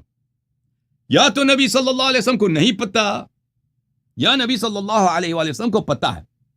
ان کو افصح من نطق بالذات کون ہے بھائی؟ اعطیت جوامع الکلم کون ذات ہے جس نے کہا کہ اللہ تعالیٰ نے مجھے جوامع الکلم عطا فرمایا؟ اپنی کتابوں میں جا کے دیکھو جوامع الکلم سے کیا مراد ہے۔ جوامع الکلم سے مراد یہ ہے، مختلف علماء شراح حدیث نے اس حدیث مبارک کا اس طرح شرح کیا ہے کہ موجز الفاظ میں بے انتہا معانی کو رسول پاک صلی اللہ علیہ وسلم سماتے تھے، الفاظ مختصر موجز، لیکن معانی جتنے دیکھو اس میں سے معنی نکلتا ہے، معانی نکلتے ہیں۔ جو اللہ تعالیٰ نے مجھے جوامع الکلم عطا کیا ہے، مختصر الفاظ میں بہت سارے معانی کو رسول پاک صلی اللہ علیہ وسلم بیان کرتے تھے، افصح من نطق بالذات۔ اب میرے محترم ناظرین، ان سے سوال ہے کہ کیا اس کی تصدیق کریں گے؟ یہ اب ان کے پاس کیا چارہ؟ کہتا وہ نبی صلی اللہ علیہ وسلم نے کہا نا ہمیں حق نہیں ہے اس طرح بولنے کا۔ اس کا جواب بھی ہمارے پاس، اس کا جواب بھی ہمارے پاس ہے۔ پہلی بات ہے وَلَقَدْ كَانَ لَكُمْ فِي رَسُولِ اللَّهِ صلی اللہ علیہ وآلہ وسلم اسوۃ حسنہ، رسول پاک صلی اللہ علیہ وسلم آپ کے لیے اسوۃ حسنہ ہے۔ جو بھی کہیں، وہ غضب میں کہیں یا رضا میں کہیں، دونوں صحیح۔ اس طرح نہیں ہے کہ وہ غضب میں آپے سے باہر ہو جاتے ہیں، ناجائز لوگوں کو گالی دیتے تھے، اس طرح نہیں، یہ کفر ہے۔ پر قرآن کی تکذیب کرو، اسوہ حسنہ یہی ہے کہ جب غصہ آ جاتا ہے تو بیوی کو گالی دے دو، ہیں؟ اور اس میں تو غصے کی بات بھی نہیں، اس روایت میں کسی نے نہیں کہا کہ ان کو غصہ آیا تھا۔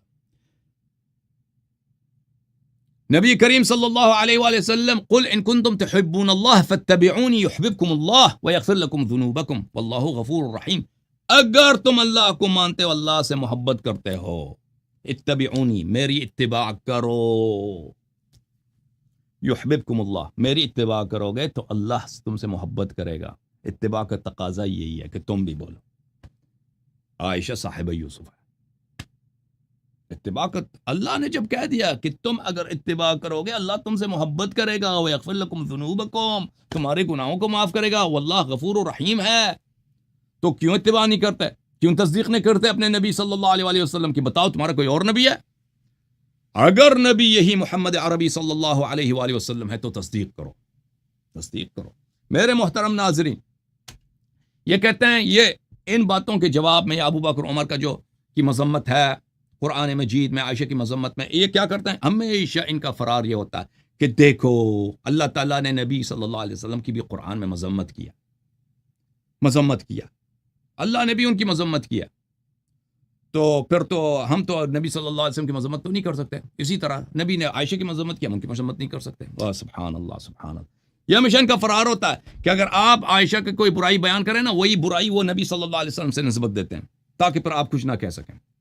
ابو بکر عمر کی برائی بیان کرو، برائی کیا ان کے حقیقی افعال ہیں، بیان کرو، تو اسی سے بدتر نبی صلی اللہ علیہ وسلم سے اللہ تعالیٰ سے نسبت دیں گے تاکہ پھر تمہارا منہ بند ہو جائے۔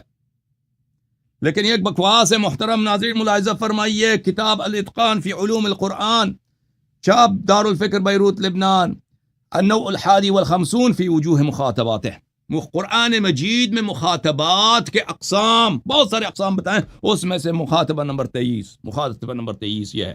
الثالث والعشرون خطاب العین والمراد بہ الغیر، قرآن مجید میں بہت استفاع ہوتا ہے کہ خطاب ایک شخص سے ہو رہا ہے، مراد کوئی اور ہے۔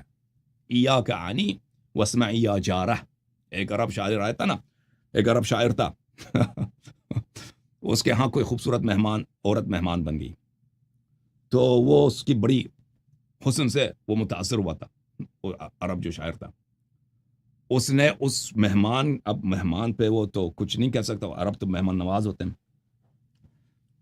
اس عورت کی جو ہے اسے ڈائریکٹ تو نہیں کہہ سکتا کہ مجھے تجھ سے محبت ہو گئی ہے، تو اس نے شروع کیا اپنے کسی کنیز کی تعریف کرنا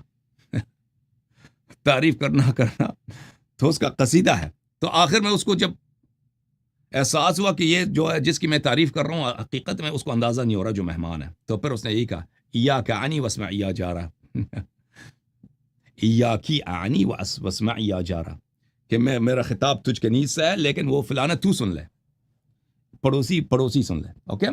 تو اس طرح ہے، مثلا اس سے مثال کیا ہے، یا ایھا النبی اتق اللہ ولا تطع الکافرین والمنافقین، اے نبی صلی اللہ علیہ وآلہ وسلم اتق اللہ، اللہ سے ڈرو اور کافرین اور منافقین کی طاعت نہ کرو۔ یہ ہو سکتا ہے کہ کیا ضرورت ہے نبی صلی اللہ علیہ وسلم کافرین منافقین کی طاعت کریں؟ کوئی سوال ہے؟ یا اللہ سے وہ کبھی نہیں ڈرتے؟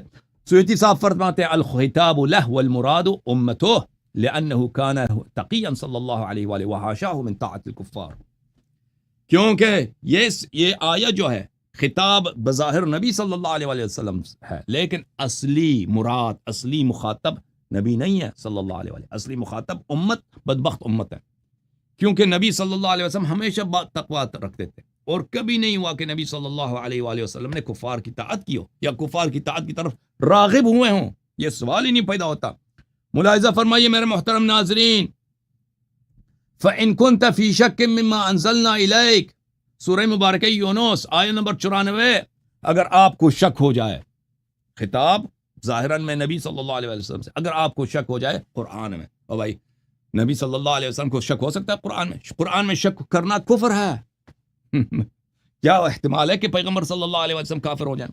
ملاحظہ فرمائی تفسیر السمرقندی المسمى بحر العلوم، جزء ثانی، متوفی ہے سنہ 375 کے، بہت پرانے عالم ہیں، تفسیر پرانی ہے۔ فَإِن كُنْتَ فِي شَكٍّ مِّمَّا أَنزَلْنَا إِلَيْكَ، اس کا سے کیا مراد ہے؟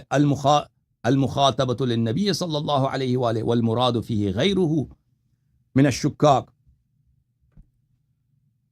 خطاب ظاہر میں نبی صلی اللہ علیہ وآلہ وسلم سے، لیکن حقیقت میں مراد مخاطب کون ہے؟ دوسرے لوگ ہیں جو شک کرتے ہیں قرآن میں۔ اچھا، ان قرآن کیا ایاک عنی واسمعی یا جارہ، اس قاعدے پہ اس آیت کی تنزیل ہوئی ہے، اور اس طرح بہت سارے دوسرے مقامات پہ علماء کے اقوال ہیں، قرآن مجید میں اس کے مثالیں بہت ہیں۔ نبی کریم صلی اللہ علیہ وسلم کے قرآن میں کئی مذمت نہیں ہے، یہ بکواس ہے جو لوگ کہتے ہیں اللہ تعالیٰ نے عتاب کیا ہے، اللہ تعالیٰ نے عتاب کیا ہے، مذمت کیا نبی صلی اللہ علیہ وسلم کو قرآن میں، ہمیشہ تعریف کی ہے پیغمبر کی. جہاں پہ ظاہر میں خطاب میں سختی ہے نبی صلی اللہ علیہ وسلم سے، وہ ظاہری عتاب ہے. وہ حقیقت میں نبی صلی اللہ علیہ وسلم سے عتاب مذمت نہیں ہے. وہ عتاب، وہ مذمت، وہ سرزنش کس سے ہے؟ وہ امت سے ہے، نبی صلی اللہ علیہ وسلم سے نہیں ہے. اچھا میرے محترم ناظرین، جب یہ باتیں آپ کو پتہ چلی ہیں تو اب یہ سوالات جماعت عمریہ سے. جماعت عمریہ، کیا تم نبی صلی اللہ علیہ وسلم کی تصدیق کرو گے کہ عائشہ صاحبہ یوسف ہے یا نہیں ہے، یا تصدیق نہیں کرو گے؟ ٹھیک ہے نا؟ ٹھیک ہے یا نہیں؟ نبی صلی اللہ علیہ وسلم نے اپنے برات کا اظہار کر دیا. نبی صلی اللہ علیہ وسلم نے خوب کہہ دیا کہ شیطان سے بھی بڑا دشمن، ان کیدکن عظیم ان کید الشیطان کان ضعیفا. یہ جو ہے جنہوں نے حضرت یوسف علیہ السلام کی زندگی کو جہنم بنا دیا تھا اذیت کرتے ہوئے، کیا تم اس کی تصدیق کرو گے یا نہیں کرو گے؟ مجھے بتا دینا. یہ جماعت عمریہ کے علماء سے ہمارا سوال ہے. اب یہ مقدمہ جب ختم ہوا میرے محترم ناظرین، اب آتے ہیں عائشہ کے کرتوت کی طرف، رضاعِ کبیر کی طرف، جیسے میں نے وعدہ دیا تھا. اوکے، رضاعِ کبیر. اوکے میرے محترم، رضاعت الکبیر بولتے ہیں کس کو ہیں میرے محترم ناظرین؟ ایک اسلام میں ایک چیز ہے رضاع. سب مسلمانوں کا اجماع ہے کہ اگر کوئی عورت کسی چھوٹے بچے کو، جو دودھ پینے والا بچہ ہے، اس کو دودھ دے دے، اس کو چاتی دے دے، دودھ دے دے، کچھ مدت تک وہ اس کا دودھ پیتا رہے، تو وہ اس سے محرم بن جاتا ہے. وہ بچہ چاہے پڑوسی کا ہے چاہے غیر کا بچہ ہے، اس کے بیٹے جیسا ہو جاتا ہے. پھر وہ لڑکا جو ہے وہ شادی نہیں کر سکتا اس عورت کی بیٹیوں سے. ٹھیک ہے نا؟ آپ یہ بہن بھائی بن جاتے ہیں. تو اس کو بولتے ہیں رضاعہ. رضاعہ کس کو بولتے ہیں؟ رضاعہ بولتے ہیں دودھ دینے کو. عورت چاتی دے دے کسی بچے کو یا کسی مرد کو، اس کو دودھ دینے کے، اس کو رضاعہ بولتے ہیں. یہ قرآن میں موجود ہے، یہ حدیث میں موجود ہے، اس کو رضاعہ بولتے ہیں. اب ہم کیسے آپ کو بتائیں میرے عزیزوں رضاعت الکبیر کیا ہے؟ او بھائی کچھ شرم کرو مولیو. تمہاری کتابیں ہیں، یہ قرآن مجید ہے، یہ فرقان حمید ہے، یہ بخاری ہے، یہ مسلم ہے، یہ تمہارے علماء کے اقوال میں دکھا چکا ہوں. اب تم نہ اپنے نبی کی تصدیق کرو صلی اللہ علیہ وآلہ وسلم، نہ اپنے احادیث کی تصدیق کرو، نہ اللہ تعالیٰ کے قرآن کی تصدیق کرو. اور بھائی تم کب تک اس شیعہ دشمنی میں اس تعصب میں، تم نے قرآن بھی چھوڑ دیا، نبی صلی اللہ علیہ وسلم کو بھی چھوڑ دیا.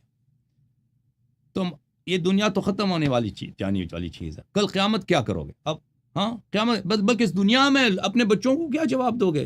یہی جو میں پڑھ رہا ہوں، آپ کے بچے آپ سے سوال کر سکتے ہیں. ان کو کیا جواب دو گے؟ اپنے نوجوانوں کو کیا جواب دو گے؟ صرف آخرت کی بات نہیں، دنیا میں تمہیں شرمندگی نہیں ہو رہی؟ واللہ تم شرمندہ ہو ہمارے سامنے، تو واللہ تم ہمارے آنکھوں میں آنکھ ڈال کے ان مسائل پہ گفتگو نہیں کر سکتے. ہم سب کو پتہ ہے کہ تم شرمندہ ہو. آخرت سے پہلے، ابھی آخرت آیا بھی نہیں، دنیا میں تمہیں خوب شرمندگی کا احساس ہے، تمہیں خوب شرم سے تم ابھی ڈوب مر رہے ہو. لیکن وہ بت جو تمہارے دل میں ہے، اس بت کو تم توڑ نہیں سکتے. ملاحظہ فرمائیے، اپنے بھائیوں کو مزید شرمائیں. ان کے شرمانے سے ہمارا مقصد یہ نہیں کہ شرما جائیں، ہمارا مقصد یہ ہے کہ یہ شیعوں پہ اعتراض نہ کریں کہ تم عائشہ کو نہیں مانتے، تم عائشہ کو رضی اللہ نہیں کہتے. اوے تمہارے مولوی، تم نے ازواج کو جھوٹ کر کے مطہر بنا دیا، نستجیر باللہ. یہ تمہارا مطہر ہی ہے، یہ تمہارا مطہر ہے. دیکھو الموطا لمالک ابن انس، الجزء اول، کتاب چھپی ہے سن 1985 میں، تحقیق محمد فؤاد عبد الباقی. یہ کتاب باب ما جاء فی رضاعۃ الکبیر، رضاع کبیر کے باب، حدیث نمبر 12. ملاحظہ فرمائیے، عائشہ فی من كانت تحب ان يدخل عليها من الرجال، عائشہ کو پسند ہوتا تھا کہ بعض مرد اس کے پاس آ جائیں. جو مرد اس کو پسند ہوتا تھا، عائشہ کو اچھا لگتا تھا کہ مرد اس کے پاس خلوت میں آ جائیں. فكانت تأمر اختها ام کلثوم بنت ابی بکر، اپنی بہن ام کلثوم بنت ابی بکر کو حکم دیتی تھی عائشہ کہ کیا کرو. وبنات اخیها، اور اپنے بھائیوں کے بیٹیوں کو حکم دیتی تھی. ٹھیک ہے نا؟ حکم دیتی تھی کیا؟ ان یرضعن من احبت ان يدخل عليها من الرجال، کہ وہ چاتی دے دیں. اور میں یہ بتاؤں آپ کو، اس سے مراد یہ نہیں ہے کہ کپ میں دودھ نکال کے ان کو پلا دیں، نہیں، وہ کسی روایت میں نہیں کپ، یہ جھوٹ بولتے ہیں. رضاء کا مطلب ہی یہی ہے، التقام الثدی. التقام الثدی کیا بولتے ہیں؟ کہ عورت کی جو چاتی ہے، پستان ہے، اس کو منہ میں لے لے. نپل انگلش میں بولتا ہے نپل. رضاء کا مطلب ہی یہی ہے کہ نپل منہ میں لے لے، پستان منہ میں لے لے. اوکے، پستان منہ میں لے لے. تو یہ حکم دیتی تھی بھائی. اور اس طرح نہیں کہ پھر یہ بھی عائشہ کا یہ بھی فتویٰ تھا کہ یہ چوس کے نکال دیں اس میں سے.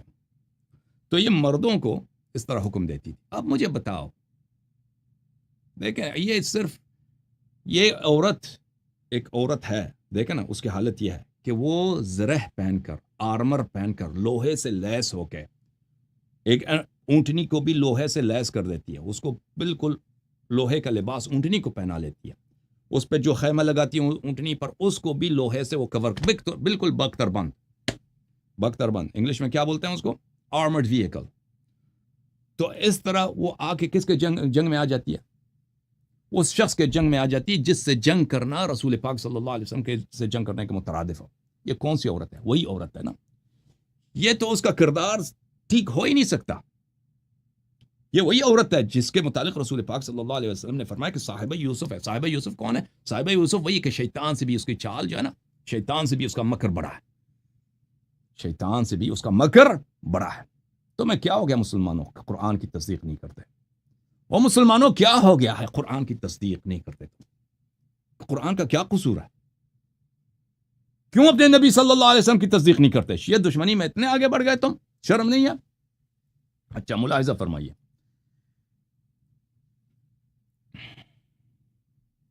یہ کتاب ہے مسند احمد بن حنبل، الجزء الثالث والاربعون، مؤسسۃ الرسالہ، کتاب چھپی ہے سنہ 2001 میں. ملاحظہ فرمائیے یہاں پر صفحہ نمبر 351، حدیث نمبر 26330، یہاں پر بھی یہی بات ہے.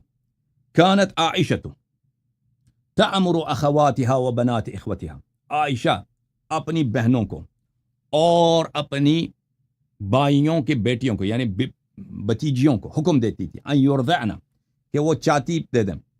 من احبت عائشة ان يراها ويدخل عليها وان كان كبيرا، ایسے افراد کو جو عائشہ سے ملنا چاہتے ہیں، ملاقات کی خواہش ہے، ٹھیک ہے نا، اگرچہ وہ عمر رسیدہ افراد ہی کیوں نہیں ہے، کوئی 30 سال کا ہے، کوئی 25 ہے، کوئی 45 ہے، کوئی 18 سال کا ہے، ٹھیک ہے نا، جتنا عمر ہے وہاں لائن لگاؤ. ادھر ابو بکر کے گھر پہ جاؤ، ابو بکر کی کسی نواسی کو پکڑ لو یا ابو بکر کی کسی بیٹی کو پکڑ لو، اس سے چاتی لے لو. اچھا چاتی لے لو، کس طرح چاتی لے لو؟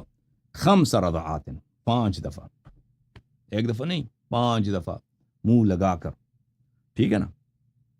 اس لیے کہ یہ عائشہ جو عفیفہ بنی ہے، یہ اس کی عفت کی جو ہے کیا ہے، دیکھیں یہ کسی شخص کے لیے یہ حرام نہیں ہے کسی عورت سے ملے اگر وہ عورت کیا ہے پردے میں، ٹھیک ہے نا، بشرط کہ وہاں پہ وہ دونوں ایک گھر میں اکیلے نہ ہو، ایک گھر میں اکیلے نہ ہو.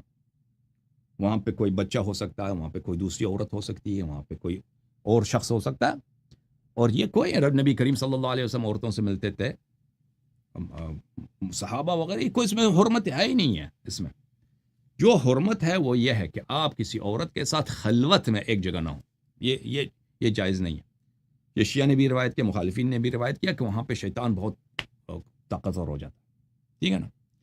تو اگر واقعاً اس نے عفت کا اور تقوی کا اس کو بڑا خیال تھا عائشہ کو، تو یہ تو بڑا آسان ہے. آپ جا کے مسجد سے ملتے ہیں، دروازے کے باہر آ کے ادھر کھڑے ہو جب سوال کرو، ٹھیک ہے نا. نبی کریم صلی اللہ علیہ وسلم نے کبھی یہ وصیت بھی نہیں کیا، یاد رکھو، کہ میرے بعد میرے عورتوں سے تم فتوی لینا. نبی کریم صلی اللہ علیہ وسلم کو اچھی طرح پتہ ہے کہ وہ دنیا سے جب چلے جائیں گے امت کو ہدایت کی ضرورت ہے. انہوں نے کہا تھا، انہوں نے کیا فرمایا تھا؟ انی تارک فیکم من اخذتم به لن تذلوا بعدی ابدا کتاب اللہ و عترتی اہل بیت. انہوں نے نہیں فرمایا تھا کہ میرے عورتوں سے، میرے بیویوں سے جا کے مسئلے پوچھو، کیونکہ یہ جو ہے مجتہدہ ہے، عائشہ مفتیہ ہے، لوگوں کو مسائل نہیں پتہ، تو اس کی ذمہ داری بنتی ہے. کب نبی صلی اللہ علیہ وسلم نے اس کو ڈیوٹی دی ہے؟ اوئے کب ڈیوٹی دیا کہ تم لوگوں کو مسئلے مسائل سکھایا کرو میرے بعد؟ پوری امت کو حکم ہے، پوری امت کو حکم ہے کہ اہل بیت طاہرین علیہم الصلاۃ والسلام سے پوچھیں، فاسألوا اہل الذکر ان کنتم لا تعلمون، یا ایھا الذین آمنوا اتقوا اللہ وکونوا مع الصادقین، صادقین اہل بیت علیہم السلام۔ ثقلین میں سے ایک ثقل اہل بیت علیہم الصلاۃ والسلام، جن کے اتباع واجب ہے، جن سے اخذ کرنا واجب ہے۔ اچھا، تو لوگ آتے ہیں عائشہ سے ملنے، اگر اس کے دیکھیں یہ کہیں گے کہ اس کو عفت کا، پاک دامنی کا، تقوی کا، خدا ترسی کو عائشہ کا بڑا ڈر تھا کہ ایک اجنبی مرد آ رہا ہے، اس سے ملنا نہیں چاہتی، تو پہلے اس کو اپنا محرم بنائے گی۔ تو کیا ضروری ہے کہ یہ خلوت میں کسی اجنبی سے ملے؟ مجھے بتاؤ بھائی، خلوت میں کیوں ضروری ہے؟ ٹھیک ہے، اگر خلوت نہیں ہے، مسجد میں مل سکتی ہے، وہ گھر کے باہر گلی کوچے میں کھڑے ہو کے کوئی ان سے مسئلہ پوچھ سکتا ہے، یا اگر وہ کوئی گھر میں آ جاتا ہے اجنبی شخص، کوئی ضروری ہے، انسان عورت پردہ کرے لیکن ساتھ ایک اور شخص بھی ہو، ساتھ ایک بزرگ کو لے کے آؤ، ایک دوسری عورت ہے، ایک دوسری کوئی پپی، کوئی خالی، کوئی مائی، کسی کو بلا دو ادھر، کوئی بات نہیں، اس میں کہاں حرمت کی بات ہے؟ دیکھیں عفت کا یہی ہے۔ اب ایک شخص مثلا عائشہ سے محرم نہیں ہے، اب تم اس کو بھیج دو اپنی بہن کے پاس۔ اب بھائی تم ایک اجنبی آدمی کو بہن کے پاس بیچتی ہو، وہ جا کے اس کے پستان کو منہ میں پکڑ کے چوس رہا، اس کا کیا جواب دو گے؟ اب بھائی یہ کیا بے غیرتی ہے، کیا تماشا ہے؟ یہ گناہ نہیں ہے، اور یہ صریحاً قرآن کے خلاف ہے، رسول پاک صلی اللہ علیہ وسلم کے فرمان کے خلاف ہے۔ میں آپ کو دکھاؤں گا کہ عائشہ کے پورے خاندان میں یہ رسم تھا کہ مردوں کو اپنے پستان دینے کا۔ ہاں، بڑی عائشہ کی ماں اس میں بڑی مہارت رکھتی تھی، عائشہ کی ماں ام رومان، ابو بکر کی زوجہ۔ غیرت کہاں ہے لوگوں میں بھائی؟ یہ اچھے لوگ ہیں، یہ افضل الناس بعد الرسول صلی اللہ علیہ وآلہ وسلم ہے، یہ لوگ کرتے تھے، رسول پاک صلی اللہ علیہ وسلم نے سختی سے منع فرمایا اس بات کو۔ اچھا، تو آتے ہیں واپس مسند احمد کی طرف۔ احمد نے کہا کہ احمد نے روایت کیا ہے کہ چاہے وہ بڑا بھی ہو، اس کو کہتے تھے کہ 5 دفعہ تم اس کو دودھ دے دو، ثم يدخل علیہ، پھر وہ عائشہ کے پاس جاتے تھے۔ حاشیہ نمبر 1، حدیث صحیح وہذا اسناد جید، ارناؤوط نے بھی کہا یہ حدیث صحیح ہے۔ اچھا، ملاحظہ فرمائیے، یہ کتاب ہے کتاب مسند ابن ادریس الشافعی، جو شوافع کا امام ہے محمد ابن ادریس الشافعی، ان کا مسند کا کتاب ہے، چاپ حیدرآباد دکن ہے، سن 1327، 130 سال پہلے، 120 سال پہلے کتاب چھپی ہے۔ ملاحظہ فرمائیے یہاں پہ صفحہ نمبر 103 میں ابن ادریس شافعی نے بھی روایت کی ہے، اخبرنا سفیان عن یحییٰ بن سعید عن عمرہ عن عائشہ انها كانت تقول نزل القرآن ب10 رضعات معلومات يحرمنا ثم سيرنا الى 5 يحرمنا فكان لا يدخل على عائشة الا من استكمل 5 رضعات۔ صحیح سند کے ساتھ روایت کیا کہ عائشہ کہتی تھی، یہ تو قرآن میں آیت موجود ہے کہ آپ مرد کو عورت چاہتی دے سکتی ہے لیکن 10 دفعہ چاہتی دے، پھر آیت اس نسخ ہو گئی 5 دفعہ چاہتی دے، جی ٹھیک ہے نا، 5 دفعہ پستان دے۔ پھر اس کے بعد جو جملہ بڑا سخت ہے کہ عائشہ کے پاس کوئی شخص نہیں آتا تھا مگر یہ کہ اس نے 5 دفعہ کامل رضا کیا، 5 دفعہ کامل اس نے عائشہ کی بھتیجی سے یا عائشہ کی بہن سے یا عائشہ کی بانجی سے اس نے کیا کیا، اس نے چاہتی لیا۔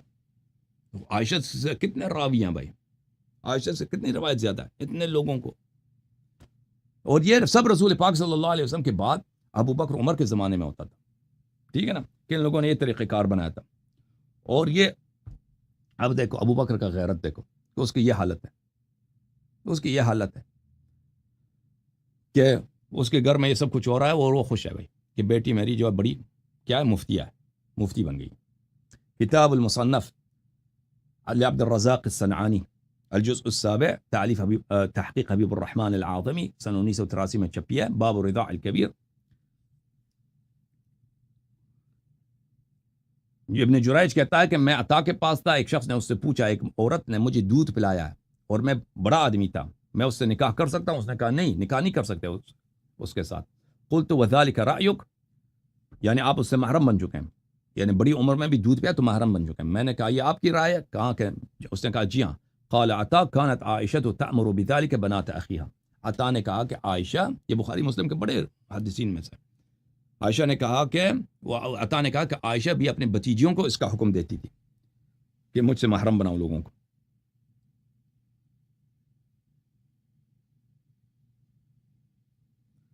پھر اسی مصنف عبد الرزاق میں صفحہ نمبر 459 میں حدیث نمبر 13886 میں جو بالکل صحیح حدیث ہے، عبد الرزاق عن مالک عن ابن شہاب عن عروہ عن عائشہ، حدیث بشرط بخاری مسلم صحیح ہے۔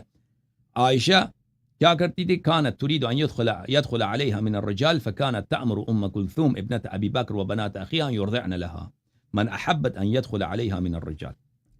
عائشہ کا طریقہ کار یہ تھا کہ جو بھی مرد اس کو پسند ہے کہ اس کے پاس آ جائے خلوت میں، تو کیا کرتی تھی کہ بھئی جاؤ، پہلے میری بہن کے پاس جاؤ، میری بتیجی کے پاس جاؤ، میرے بانجی کے، اس کے پستان سے 5 مرتبہ خوب چوس کے آ جاؤ۔ ملاحظہ فرمائیے، کتاب سنن ابی داؤد چاپ دار الفکر، کتاب چھپی ہے سنہ 2005 میں، کتاب النکاح سنہ 382 میں حدیث نمبر 2061، وہی بات۔ عائشہ حکم دیتی تھی اپنی بانجیوں کو اور اپنے بھائی اور اپنے بنات اخوات یا بنات اخوانیا، اپنے بانجیوں کو اور اپنے بتیجیوں کو، یعنی ابو بکر کے خاندان میں بالکل لائن لگا رہتا تھا کہ بھئی عائشہ سے ملاقات تو پکڑ لو عائشہ ابو بکر کی کسی نواسی کو، ادھر پکڑ لو، اس کو پستان نکالو، دودھ دے دو۔ بھائی اب وہاں پہ کیا کچھ ہوتا ہوگا نا۔ اب ایک شخص نوجوان آتا ہے، آپ خود سوچیں، کوئی ہے مولوی اس عائشہ کے اس فتوے پہ عمل کرے؟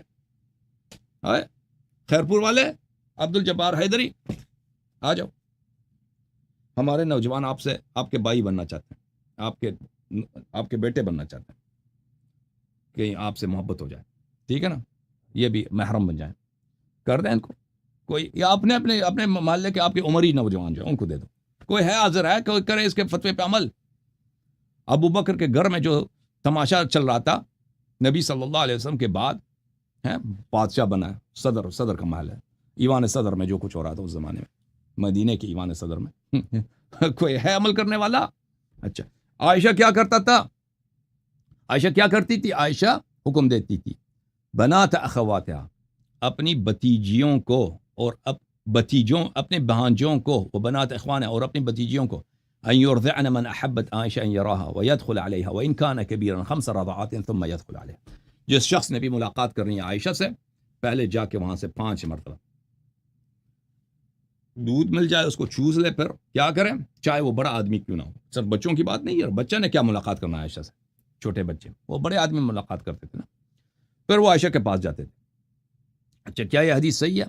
صحیح ہے، سنن صحیح ابن داؤد، محمد ناصر الدین البانی کی کتاب ہے، کتاب مجلد 6، کتاب چھپی ہے سنہ 1423 2002 میں۔ ملاحظہ فرمائیے، محمد ناصر الدین البانی نے اس حدیث کے متعلق فبذلك كانت عائشة تأمر بنات اخواتها وبنات اخوتها، وہی حدیث، اسناد صحیح على شرط البخاری، اس کی سند صحیح بشرط البخاری، بشرط البخاری سند صحیح۔ کتاب فتح الباری بشرح سقیم البخاری، الجزء العاشر، چاپ دار الفکر، کتاب چھپی ہے سنہ 2007 میں۔ ملاحظہ فرمائیے، ثبت عند ابی داود فی هذه القصہ، حافظ ابن حجر فرماتے ہیں ابو داود کے پاس ثابت ہے اس کہانی میں، عائشہ حکم دیتی تھی اپنی بہانجیوں کو اور اپنے بتیجیوں کو کہ دودھ دے دے وہ بڑے لوگوں کو جن کو ملاقات کرنی عائشہ سے، پھر وہ عائشہ کے پاس جاتے، وہ اسناد صحیح و وہ صریح، اس کی سند بھی صحیح ہے اور عبارت بھی صریح ہے، اس سے کوئی فرار نہیں ہے۔ اچھا، اب یہ عائشہ کی بتیجی کی بات، یہ اپنے بتیجیوں کو حکم دیتی تھی، اپنی بانجیوں کو، اپنی بہن کو حکم دیتی تھی کہ بھئی یہ تم اس کو مردوں کو دودھ دیا کرو، مردوں کو چھاتی دیا کرو۔ میں بار بار کہہ رہا ہوں کہ یہ اس میں کپ کی بات نہیں ہو رہی، میں ثابت کروں گا کہ اس میں چوسنے کی بات تھی، اس کا فتویٰ تھا کہ چوسا جائے، اور رضاع بولتے ہیں اسی کو پستان سے لیا جائے، اس میں شرط یہی ہے، اگر کوئی مثلا کپ سے پیتا ہے وہ رضاع کہلاتا ہی نہیں۔ اچھا، اور یہ حکم عائشہ کا جو فتویٰ قرآن کے بھی خلاف ہے، سنت متواترہ کی بھی خلاف ہے۔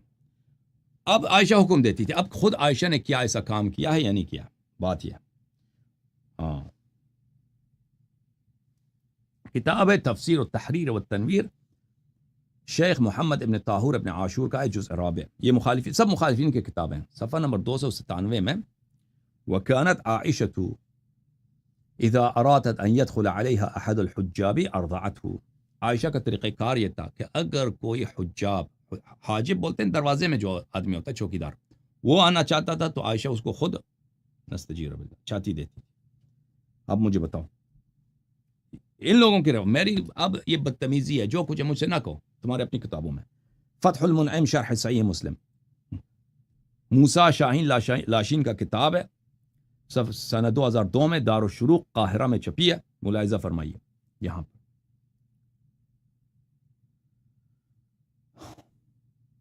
وكانت عائشة ترى أن إرضاع الكبير يحرمه وأرضعت غلاما فعلا. عائشہ کا فتویٰ یہ تھا کہ بڑے آدمی کو چھاتی دینے سے بڑے آدمی انسان کا محرم بن جاتا ہے، محرم بن جاتا ہے.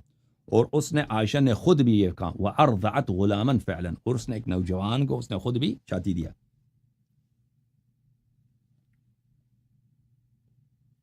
اب میرے محترم ناظرین، یہ کہ مرد کو، بڑے آدمی کو، مثلا کوئی شخص 15 سال کا ہے، 20 سال کا ہے، 30 سال کا ہے، 50 سال کا ہے، 60 سال کا ہے، اس کو تم چھاتی دے دو. کوئی عورت اس کو چھاتی دے دیتی ہے، اس کا دودھ وہ پی لیتا ہے، اس سے وہ محرم نہیں بنتا. یہ قرآن کے خلاف ہے. کیوں؟ ملاحظہ فرمائے قرآن مجید فرقان حمید میں سورہ مبارکہ بقرہ آیہ نمبر ہے 233. والوالدات يرضعن اولادهن حولين كاملين لمن اراد ان يتم الرضاعة. مائیں اپنے بچوں کو، ولد بولتے ہیں عربی زبان میں بچے کو، چاہے وہ ذکر ہو یا اناس ہو، ذکر ہو یا انسا ہو، اس سے فرق نہیں پڑتا. بیٹی اور بیٹے دونوں کے لیے لفظ ولد مشترک ہے. والدات مائیں اپنے بچوں کو 2 کامل سال دودھ پلائیں. 2 کامل سال کتنے بنتے ہیں؟ 24 مہینے بنتے ہیں نا.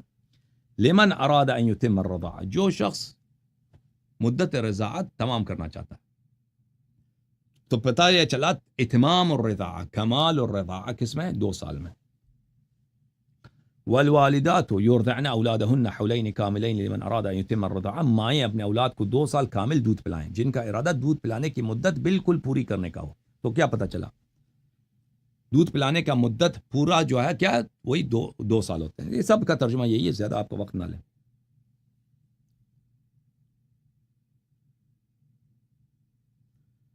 یہ کتاب ہے تفسیر ابن کثیر، جلد نمبر 1، چھاپ دار طیبہ سنہ 1999 میں چھپی ہے. ملاحظہ فرمائیے یہاں پر صفحہ نمبر 632 میں والوالدات یرضعن، آیہ نمبر 233 سورہ مبارکہ بقرہ میں. ھذا ارشاد من اللہ تعالی للوالدات، اللہ تعالیٰ کا فرمان ہے والدات کے لیے کہ اولاد کو کمال الرضاعہ، وہی سنتان، کامل رضاعت دودھ پلائیں. وہ کیا؟ 2 سال. فلا اعتبار بالرضاعت بعد ذلك، اور اس کے بعد رضاعت کا کوئی اعتبار، 2 سال کے بعد اگر دودھ دے دے کوئی تو اس سے کوئی محرم نہیں بنتا، رضاعت حساب نہیں ہوتا. قال لمن اراد ان يتم الرضاعہ، کیونکہ اللہ نے فرمایا کہ یہ اس کے لیے جو رضاعت کی مدت پوری کرنا چاہتا ہے، پوری مدت 2 سال ہے. اس کے بعد آپ بچے کو دودھ دے سکتے ہیں، لیکن اس کے بعد اگر آپ نے دودھ دے دیا تو یہ فرماتے ہیں کہ اس کے بعد محرمیت کا سبب نہیں بنتا. ترمذی نے بھی کہا باب ما جاء فی الرضاعہ لا تحرم الا فی صغر دون الحولین. اس ترمذی میں ایک پورا باب ہے کہ بچہ جب دودھ پی رہا ہوتا ہے 2 سال سے چھوٹا ہوتا ہے، اس وقت وہ محرم بن سکتا ہے رضاعت کی سبب، بعد میں نہیں بن سکتا.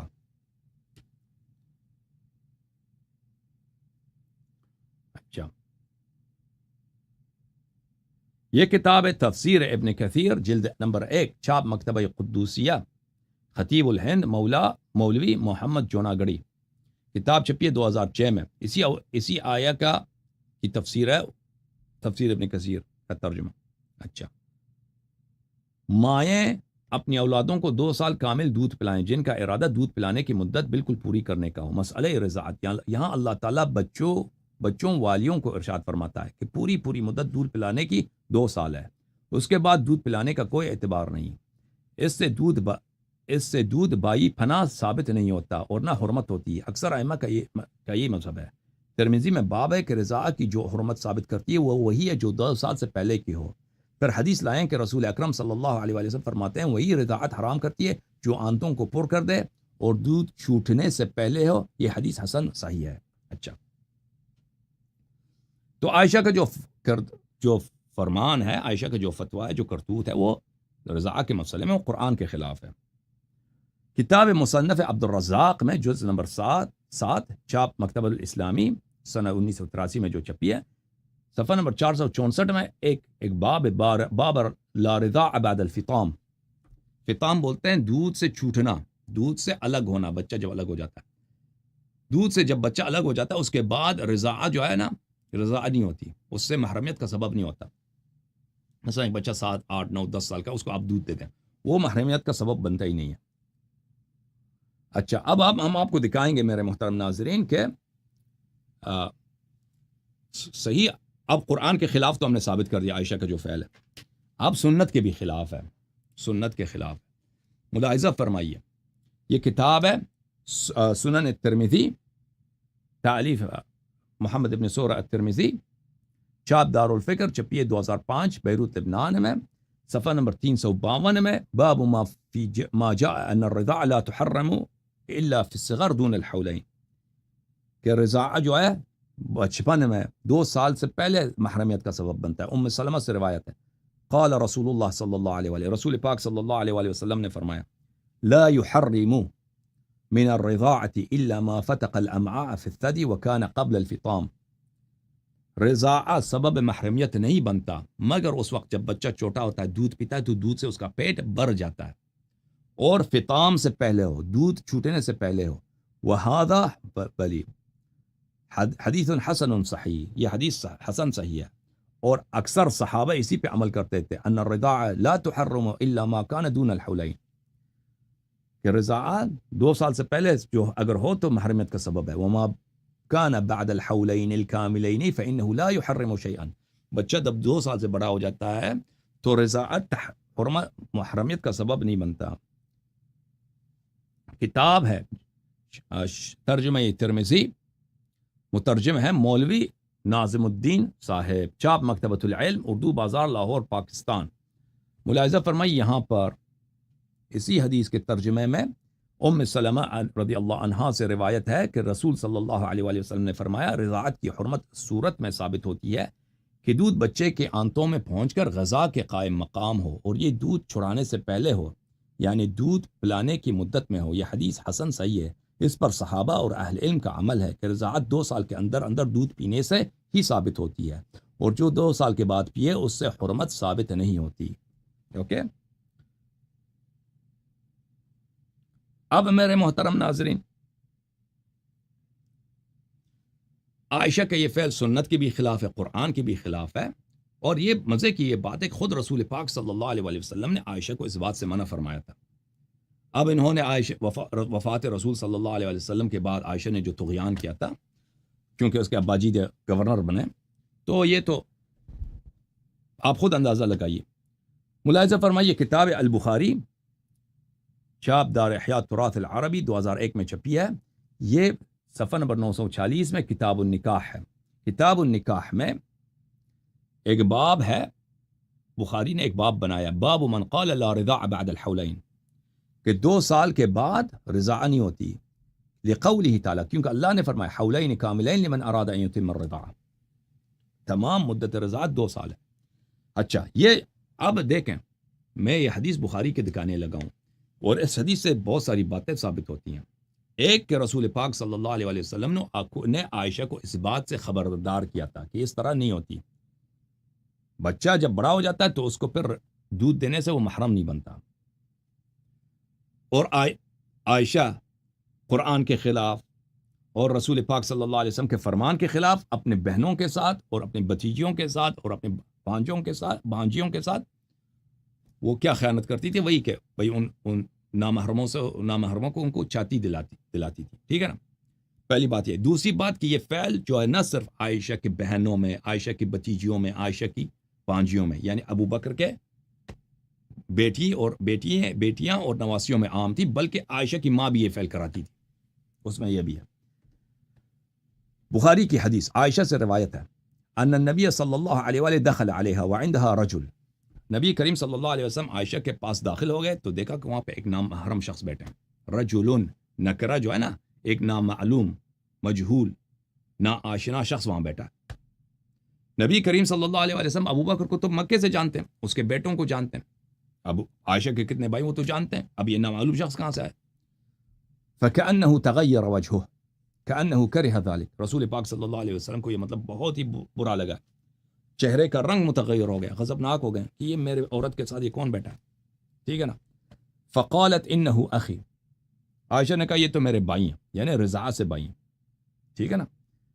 رسول پاک صلی اللہ علیہ وسلم نے فرمایا انظرن من اخوانکن، خوب اچھی طرح سے سوچو کہ ہر ایک آپ کے بھائی نہیں بنتا.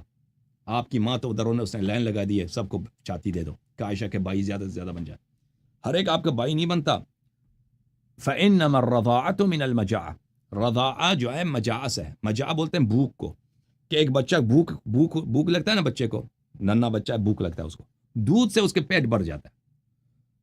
بڑے آدمی ہو، بڑا آدمی ہے تو اس کا طعام کیا، اس کا کھانا کیا، بڑے آدمی کا کھانا دودھ نہیں ہے. بڑے آدمی کو کیا چاہیے، روٹی چاہیے، گوشت چاہیے، سبزی چاہیے، اناج چاہیے، ٹھیک ہے نا. اناج وغیرہ، دال وال وغیرہ، چاول، بریانی وغیرہ کھائیں گے تو پیٹ بڑھے گا. دودھ سے کہاں، وہ بھی کسی عورت کا دودھ 5 مرتبہ چوس پی لو تو وہ بھر نہیں جاتا نا انسان کا. تو یہ بچوں کے لیے. اچھا، اس حدیث کی شرح ابھی دکھائیں گے آپ کو. یہاں سے واضح طور پہ ہوتا ہے کہ رسول پاک صلی اللہ علیہ وسلم کو عائشہ دیکھا تھا کہ اس کی ماں نے یہ فعل انجام دیا، عائشہ کی ماں نے. تو رسول پاک صلی اللہ علیہ وسلم اور عائشہ نے اپنی ماں کی اس کوشش کو کہ اس نے عائشہ کے لیے رضاع کے ذریعے ایک بھائی بنایا، تو رسول پاک صلی اللہ علیہ وسلم نے اس کی انکار کیا تھا، اس کو ابطال کیا تھا کہ رضاع کبیر کوئی چیز نہیں ہے، باطل ہے. اور وہاں پر رسول پاک صلی اللہ علیہ وسلم نے عائشہ کو سختی سے منع کیا تھا. اب کیا ہوا میرے محترم ناظرین، قرآن سے منع ثابت، رسول پاک صلی اللہ علیہ وسلم سے ڈائریکٹ خود عائشہ کو اس بات سے منع کرنا ثابت، اور پھر عقل کے سامنے، فطرت کے سامنے، غیرت کے سامنے، ٹھیک ہے نا، کہ آپ کسی عورت کی چاہتی، کوئی شخص دنیا میں اس طرح حاضر نہیں ہوتا اگر غیرت ہے، باعزت ہے، کہ اس کی بیٹی ایک نامحرم کو جو ہے چاہتی دے دے. یہاں پہ میں امریکن لوگوں کے ساتھ رہتا ہوں، کوئی شخص حاضر نہیں ہوتا، اللہ جانتا ہے. کوئی عام آدمی امریکی ہو کہ اس کی جو وائف ہے، اس کی جو بہن ہے، اس کی جو بیٹی ہے یا اس کی نواسی ہے، وہ ایک نامحرم شخص کو چاہتی دے دے، کوئی یہ بہت ہی بے عزتی کی بات ہے. یعنی حتیٰ کفار کے پاس بھی یہ بات نہیں ہے کہ صرف یہ اسلام میں یہ حرام ہے، حدیث میں یہ حرام ہے، یہ بالکل فطرت کے خلاف ہے. تو عائشہ کا جو فتویٰ تھا بالکل یہ اس کی کوئی وجہ ہی نہیں ہے سوائے شہوت رانی کے، سوائے یہ کہ یہ خاندان کا لوز خاندان تھا، عائشہ کا تربیت ان کا لوز تھا. وَإِلَّا یہ عزت کے خلاف ہے، فطرت کے خلاف ہے، غیرت کے خلاف ہے، اور قرآن کے خلاف ہے، اور صحیح حدیث بلکہ متواتر حدیث کے خلاف ہے. رسول صلی اللہ علیہ وسلم نے جب اس کو سمجھایا، یہ بات پھر یہ بات بھی ثابت ہو گئی کہ عائشہ کے خاندان میں یہ چیز عام تھی، یعنی اس کی والدہ بھی یہ فعل انجام دیتی تھی. اچھا، اب ملاحظہ فرمائیے اس کا ترجمہ اردو میں اسی روایت کا، صحیح بخاری جلد نمبر 5، ترجمہ حافظ حماد صاحب کا. ملاحظہ فرمائیے یہاں پر، باب من قال لا رضاع بعد حولین، 2 سال کے بعد رضاعت معتبر نہیں ہے. بخاری میں ارشاد باری تعالیٰ پوری 2 سال کیا کرو، پوری 2 سال مدت اس شخص کے لیے جو مدت رضاعت پوری کرنا چاہتا ہو، رضاعت توڑی ہو یا زیادہ، اس سے حرمت ثابت ہو جاتی ہے. اچھا، اگلے صفحے میں عائشہ سے روایت ہے کہ نبی صلی اللہ علیہ وآلہ وسلم ان کے پاس تشریف لائے تو ان کے پاس ایک آدمی تھا. یہ دیکھ کر آپ کا چہرہ متغیر سا ہو گیا، گویا آپ نے اس کی موجودگی کو برا محسوس کیا. عائشہ نے کہا یہ میرا رضاعی بھائی ہے. آپ صلی اللہ علیہ وآلہ وسلم نے فرمایا خوب غور کیا کرو کہ تمہارے بھائی کون ہیں، رضاعت تو بھوک سے ثابت ہوتی ہے. انما الرضاعة من المجاع. اب انما الرضاعة من المجاع اس کا شرح کیا ہے، میں اس کچھ کتب سے اس کا شرح آپ کو دکھاؤں، اور یہ بھی آپ کو بتاؤں یہ حدیث صحیح مسلم میں بھی ہے، بخاری مسلم دونوں نے اتفاق کیا ہے، ٹھیک ہے نا، متفق علیہ یہ حدیث. چاپ دار الفکر مسلم میں حدیث کتاب الرضاع صفحہ نمبر 668، حدیث 1455 میں یہ حدیث ادھر بھی موجود ہے، انما الرضاع من المجاع. اچھا، مسلم میں بھی آپ نے دیکھا. اب انما الرضاع من المجاع اس کا شرح کیا ہے، ملاحظہ فرمائیے کتاب العین. یہ جو ایک عربی میں ایک عام سی بات ہے، ٹھیک ہے نا، انہوں نے کتاب العین والے نے اس کو حدیث کے طور پہ نہیں لایا، ایک عرب کے قول کے طور پہ لایا، کہ یعنی یہ شاید مثلا ایک مسل تھا عربوں میں. کتاب العین جزء نمبر 1 میں وَيُقَالُ الرَّضَاعَةُ مِنَ الْمَجَاعَةِ أَيْ إِذَا جَاعَ أَشْبَعَهُ اللَّبْنُ لَلطَّعَامِ. رضاع من المجاعة، رضاع بھوک سے ہے. اس کا مطلب کیا مطلب ہے؟ اس کا مطلب یہ ہے کہ بچہ جب جس شخص کی رضاعت ہوتی ہے وہ بچہ ہو کہ وہ اس کو بھوک لگے تو اس کو دودھ ملے، اس کو بھوک لگے کھانا نہ ملے، کھانا ملے تو وہ رضاعت نہیں ہوتی اس کی، ٹھیک ہے نا. یہ ابو عبید قاسم بن سلام ہروی متوفى سنہ 224 کی کتاب غریب الحدیث، اس میں اس نے اس حدیث کو لے کے آیا ہے، انما الرضاع من المجاع، وہی حدیث اس نے نقل کیا بخاری والی، پھر اس کی شرح کیا. یہ تو بخاری سے پہلے والا عالم ہے نا، یہ عبد السلام ہروی ابو عبید، اس سے پہلے کا اس نے اس حدیث کی شرح کیا. الرضاع من المجاع کا کیا مطلب ہے؟ ان الذي اذا جاء كان طعامه الذي يشبعه انما هو الصبي الرضيع. رضاع من المجاع سے مراد یہ ہے کہ بچہ چھوٹا ہو، صبی ہو، بچہ ہو، ننھا ہو، رضیع ہو، دودھ پینے کی عمر میں ہو. فاما الذي يشبعه من جوعه الطعام فان ارضعتموه فليس ذلك بالرضاع. لیکن جس شخص کا کھانا دودھ نہیں ہے، ماں کا دودھ نہیں ہے، اس کا کھانا کیا ہے؟ اس کا کھانا طعام ہے، کھانا ہے. وہ روٹی کھاتا ہے، وہ مکھن کھاتا ہے، انڈے کھاتا ہے، گوشت کھاتا ہے، تو اس کی رضا نہیں ہوتی. وہ آپ اس کو دودھ بھی دے دیں تو اس سے وہ محرم نہیں بنتا. فمعنى الحديث انما الرضاع ما كان بالحولين قبل الفطام. حدیث کا مطلب یہ ہے کہ رضا 2 سال سے پہلے ہوتی ہے، فطام سے پہلے، دودھ چھوٹنے سے پہلے رضا ہوتی ہے. یہ کتاب معالم السنن شرح سنن ابی داود تالیف الخطابی البوستی متوفى 368. یہ بہت بڑے محدث تھے اور ان کے کتب بہت ساری ہیں مختلف اہل حدیث کے ہاں، یہ بہت محترم آدمی ہیں. یہ جو ہے جز نمبر 3 ہے معالم السنن کی رضاعی کبیر میں. انظر من اخوانکن فانما الرضاع من المجاعة، اسی حدیث کو لا کر اس کی شرح کرتے ہیں. معناه ان الرضاعة التي تقع بها الحرمة هي ما كان في الصغر. اس حدیث کا مطلب جو رسول پاک صلی اللہ علیہ وسلم نے خود عائشہ سے فرمایا کہ رضاعہ مجاعہ سے ہوتی ہے. یہ ہمارے اس کو کیا ہو گیا ہے ہمارے آپریٹر صاحب کو، ایک آدمی کو اس نے 4 لنک دے دیا بھائی، ایک آدمی 4-5 لنک سے آیا، پھر بعد میں مجھے کہتا ہے کہ یہ لنک کام نہیں کر رہا ہے. اور بھائی آپریٹر بھائی، جو اگر آپ سے کوئی شخص کہہ دے کہ لنک کام نہیں کر رہا، یہ اس کی اپنی وہ جھوٹ کہہ رہا آپ سے. ایک آدمی کو 2 لنک نہ دیا کرو، اس کا اپنا سسٹم خراب ہے.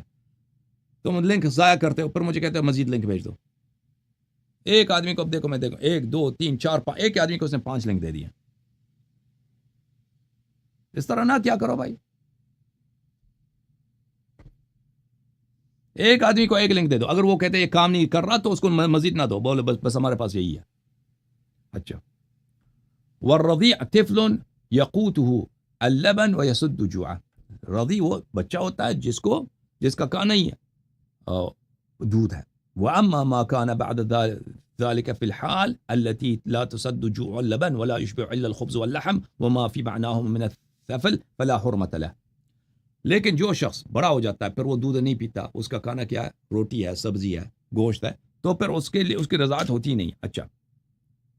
اور یہ بات بہت ساری کتابوں میں ہے اسی حدیث کی جو ہے شرح. میں ایک فتح الباری آپ کو دکھا دوں، کیونکہ فتح الباری کا بڑا ان لوگوں کے ہاں اس کو رد نہیں کر سکتے. یہ فتح الباری بشرح سقیم البخاری، یہ حدیث الساری ہے، اس کا مقدمہ ہے، جلد نمبر 1، چھاپ دار الفکر. یہاں پہ وقوله صلی اللہ علیہ وآلہ الرضاع من المجاعة ام ممن يرضع لجوعه.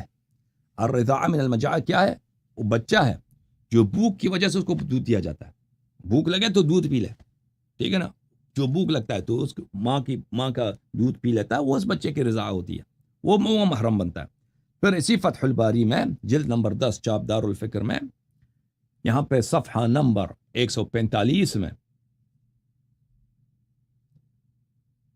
انظرنا ما اخوانکن، اس میں بڑی اس نے شرح دیا کہ رسول پاک صلی اللہ علیہ وسلم نے عائشہ سے کہا کہ خوب دیکھ لو، خوب سوچو کہ تیرے بھائی کون ہیں. اس کا کیا مطلب ہے؟ والمعنى تأملنا ما وقع من ذلك هو رضاع صحیح بشرطه. اس کا مطلب یہ ہے کہ اچھی طرح دیکھو کہ کیا یہ رضاع جو ہوا ہے رضاع شرعی رضاع ہے یا شرعی رضاع نہیں ہے. اگر شرعی رضاع ہے تو دودھ اس کو ملا تو بھائی بنتا ہے. اچھا. فإنما الرضاع من المجاعة أي الرضاعة التي تثبت بها الحرمة وتحل بها الخلوة هي حيث يكون الرضيع طفلا لسد اللبن جوعته. کہتے ہیں وہ رضا جو سبب محرمیت ہے وہ کون سے رضا ہے کہ بچہ ننھا ہو اور وہ دودھ پی لے تو دودھ پینے سے اس کی بھوک برطرف ہو، اس کی بھوک جو ہے ختم ہو جائے. ایسی جو ہے نا ایسے کو کیا کرتے ہیں، ایسے آدمی کو، ایسے بچے کو اگر دودھ دیا جائے تو وہ سبب محرمیت ہے. لا رضاعت الا المغنیہ عن المجاعہ او المطعمہ من المجاعہ. رضاعہ صرف وہی رضا معتبر ہے جو بھوک دور کرے اور طعام کی جگہ، کھانے کی جگہ اس کو دودھ دیا جائے. ٹھیک ہے نا. اچھا، پھر اس کے بعد اس کے لیے بہت سارے شواہد لیتے ہیں کہ شواہد لے آتے ہیں احادیث سے. پھر اس کے بعد کہتے ہیں وفی اعتبار ارضاع الکبیر انتہاک حرمت المرأة بارتضاع الاجنبی منها. کہتے ہیں کہ اگر ہم عائشہ کی طرح رضاع کبیر کا فتویٰ دے دیں تو اس میں عورت کی کیا بے عزتی ہے، کیونکہ اجنبی جب آتا ہے اس سے چھاتی لے لیتا ہے لاطلاعہ علی عورتها ولو بالتقام ثدیها. اور اجنبی آدمی اس کی شرمگاہ کو اس کو نظر آتا ہے، کیونکہ عورت کی پستان جو ہے اس کی شرمگاہ ہے. شرمگاہ صرف تو وہ نیچے والا تو نہیں ہے نا، شرمگاہ پستان بھی شرمگاہ ہے عورت کی. عورت تو وہ دیکھ لیتا ہے جب التقام ثدیها، جب آپ اس کو پستان اس کے منہ میں ڈال دیں گی ٹھیک ہے نا، وہ تو اس کو دیکھ لے گا. تو یہ عورت کی بڑی بے عزتی ہے. خود حافظ بن حجر کہتے ہیں. تو عائشہ اسی کا تو فتویٰ دے دیتی تھی. اچھا، اب یہاں پہ ایک دو باتیں آپ سن لیں میرے محترم ناظرین، کہ یہاں پر رضاعہ سے مراد کیا ہے. رضاعہ سے مراد یہ ان کے جو بہت سارے آپ اب مولوی صاحب لوگ آئیں گے کہہ دیں گے کہ عائشہ کا یہ فتویٰ، وہ تو انکار تو نہیں کر سکتے کہ عائشہ یہ فتویٰ دیتی تھی. وہ یہ کہیں گے کہ عائشہ یہ فتویٰ دیتی تھی، لیکن اس کا مطلب یہ ہوتا تھا کہ کپ میں ڈال کے اس کی بہن یا اس کی بھتیجی اپنا دودھ کپ میں ڈال دے، کپ سے کوئی پی لے. تو میرے محترم ناظرین یہ جھوٹ ہے، اس کی کوئی حدیث نہیں ہے کہ کپ میں عائشہ وہاں پہ کپ بھی چلتا تھا، بلکہ اس کو رضاعہ کہتے ہی نہیں ہے. بلکہ عائشہ کا فتویٰ یہ ہوتا تھا کہ ضروری ہے کہ چوس لے، منہ سے چوس لے. یہ فتویٰ دیتی تھی، شرط لگاتی تھی کہ منہ لگا کے وہ مرد حضرات اس کی بہن کے ساتھ، اس کی بھتیجی کے ساتھ، اس کی بانجی کے ساتھ منہ لگا کے چوس لے خوب 4-5 دفعہ. یہ کتاب ہے کتاب العین، جزء ثانی، چھاپ دار الکتب العلمیہ.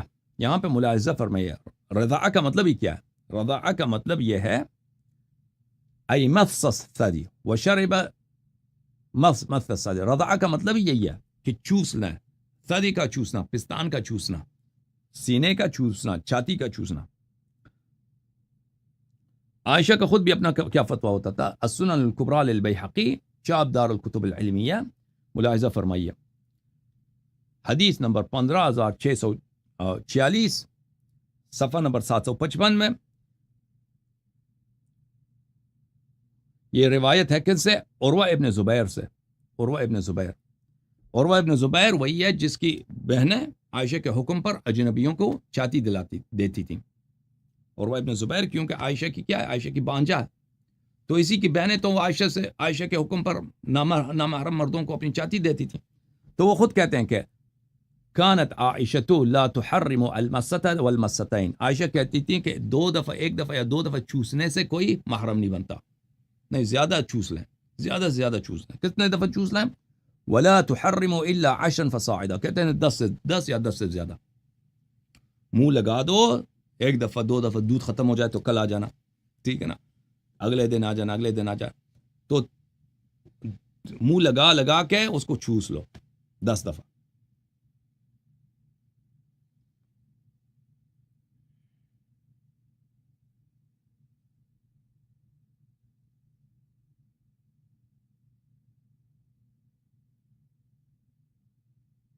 یہ کتاب موطأ مالک جلد نمبر 2، کتاب چھپی ہے سنہ 1425 میں. یہاں پہ صفحہ نمبر 2234 میں حدیث نمبر 2239 کے ذیل میں یہاں پہ ایک حدیث رضاعہ کبیر کے متعلق، اس میں بحامشہ ایضاً، اس کہتے ہیں موطا کے حامش میں یہ لکھا تھا، مالک نے اپنے کتاب کے حاشیے میں اس طرح لکھا تھا، الرضعات فی مذہب عائشہ التقام الثدی 10 مرات۔ رضعات سے مراد عائشہ کے مذہب میں یہ ہے کہ پستان کو 10 دفعہ منہ میں پکڑ لے کوئی۔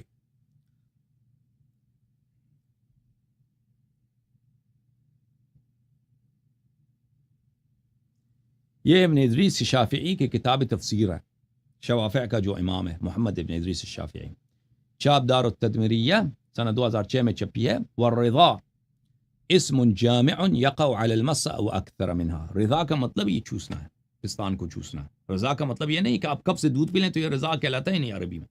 رضا کا مطلب یہی ہے کہ آپ وہ چوس لیں۔ اچھا، جب یہ پتہ چلا میرے محترم ناظرین، تو یہاں پر ایک اور بات کا جواب دینا ضروری ہے، اس کے بعد بات ختم ہو جائے گی۔ یہ کہتے ہیں کہ نبی کریم صلی اللہ علیہ وآلہ وسلم نے سہلہ جو ایک عورت ہے وہ مولا حذیفہ کی وائف تھی، اس کو اجازت دیا تھا کہ وہ اپنے سالم کو، سالم ایک اجنبی مرد تھا جس کو اس کے شوہر نے اپنا بیٹا بنایا تھا، تو اس کو اجازت دیا تھا کہ اس کو وہ دودھ دے دے، پستان دے دے، حالانکہ سالم کا عمر زیادہ تھا، تو عائشہ اسی پہ عمل کرتا تھا۔ تو یہ بات جو ہے نا رسول پاک صلی اللہ علیہ وسلم پہ بہتان ہے، کیونکہ رسول پاک صلی اللہ علیہ وسلم کبھی قرآن کے خلاف فتویٰ نہیں دے سکتے۔ جب قرآن نے فرما دیا ہے کہ لمن اراد ان حولین کاملین لمن اراد ان یتم الرضاعہ، تمام مدت رضاعت کیا 2 سال ہے، تو کیسے نبی کریم صلی اللہ علیہ وسلم قرآن کے خلاف یہ فتویٰ دے سکتے ہیں؟ اور پھر جب ان کا سنت متواترہ ثابت ہے کہ انہوں نے عائشہ سے کہا، ام سلمہ رضی اللہ تعالیٰ عنہا نے فرمایا کہ کیا ہے کہ یہ کہ 2 سال کے بعد رضاع نہیں ہوتی، وہ رضا انما الرضاع من المجاعہ، وہ کیسے اپنے سنت متواترہ کے خلاف رسول پاک صلی اللہ علیہ وسلم فتویٰ دے سکیں؟ تو وہ بالکل ایک تہمت، ایک بہتان ہے۔ اور رسول پاک صلی اللہ علیہ وسلم کیسے ایک چیز جو فطرت کے خلاف ہے، غیرت کے خلاف ہے، عزت کے خلاف ہے، قرآن کے خلاف ہے، سنت کے خلاف ہے، وہ اس کی اجازت دے سکتے ہیں۔ یہاں پر ایک اور نقطہ ہے، اس کا بھی میں آج ذکر کرتا چلوں میرے محترم ناظرین، کہ عائشہ کا ادعا یہ تھا کہ یہ قرآن میں بھی اس کی آیت موجود ہے، لیکن اس کو بکری کہا گئی ہے، اس کو بکری کہا گئی ہے۔ ملاحظہ فرمائیے،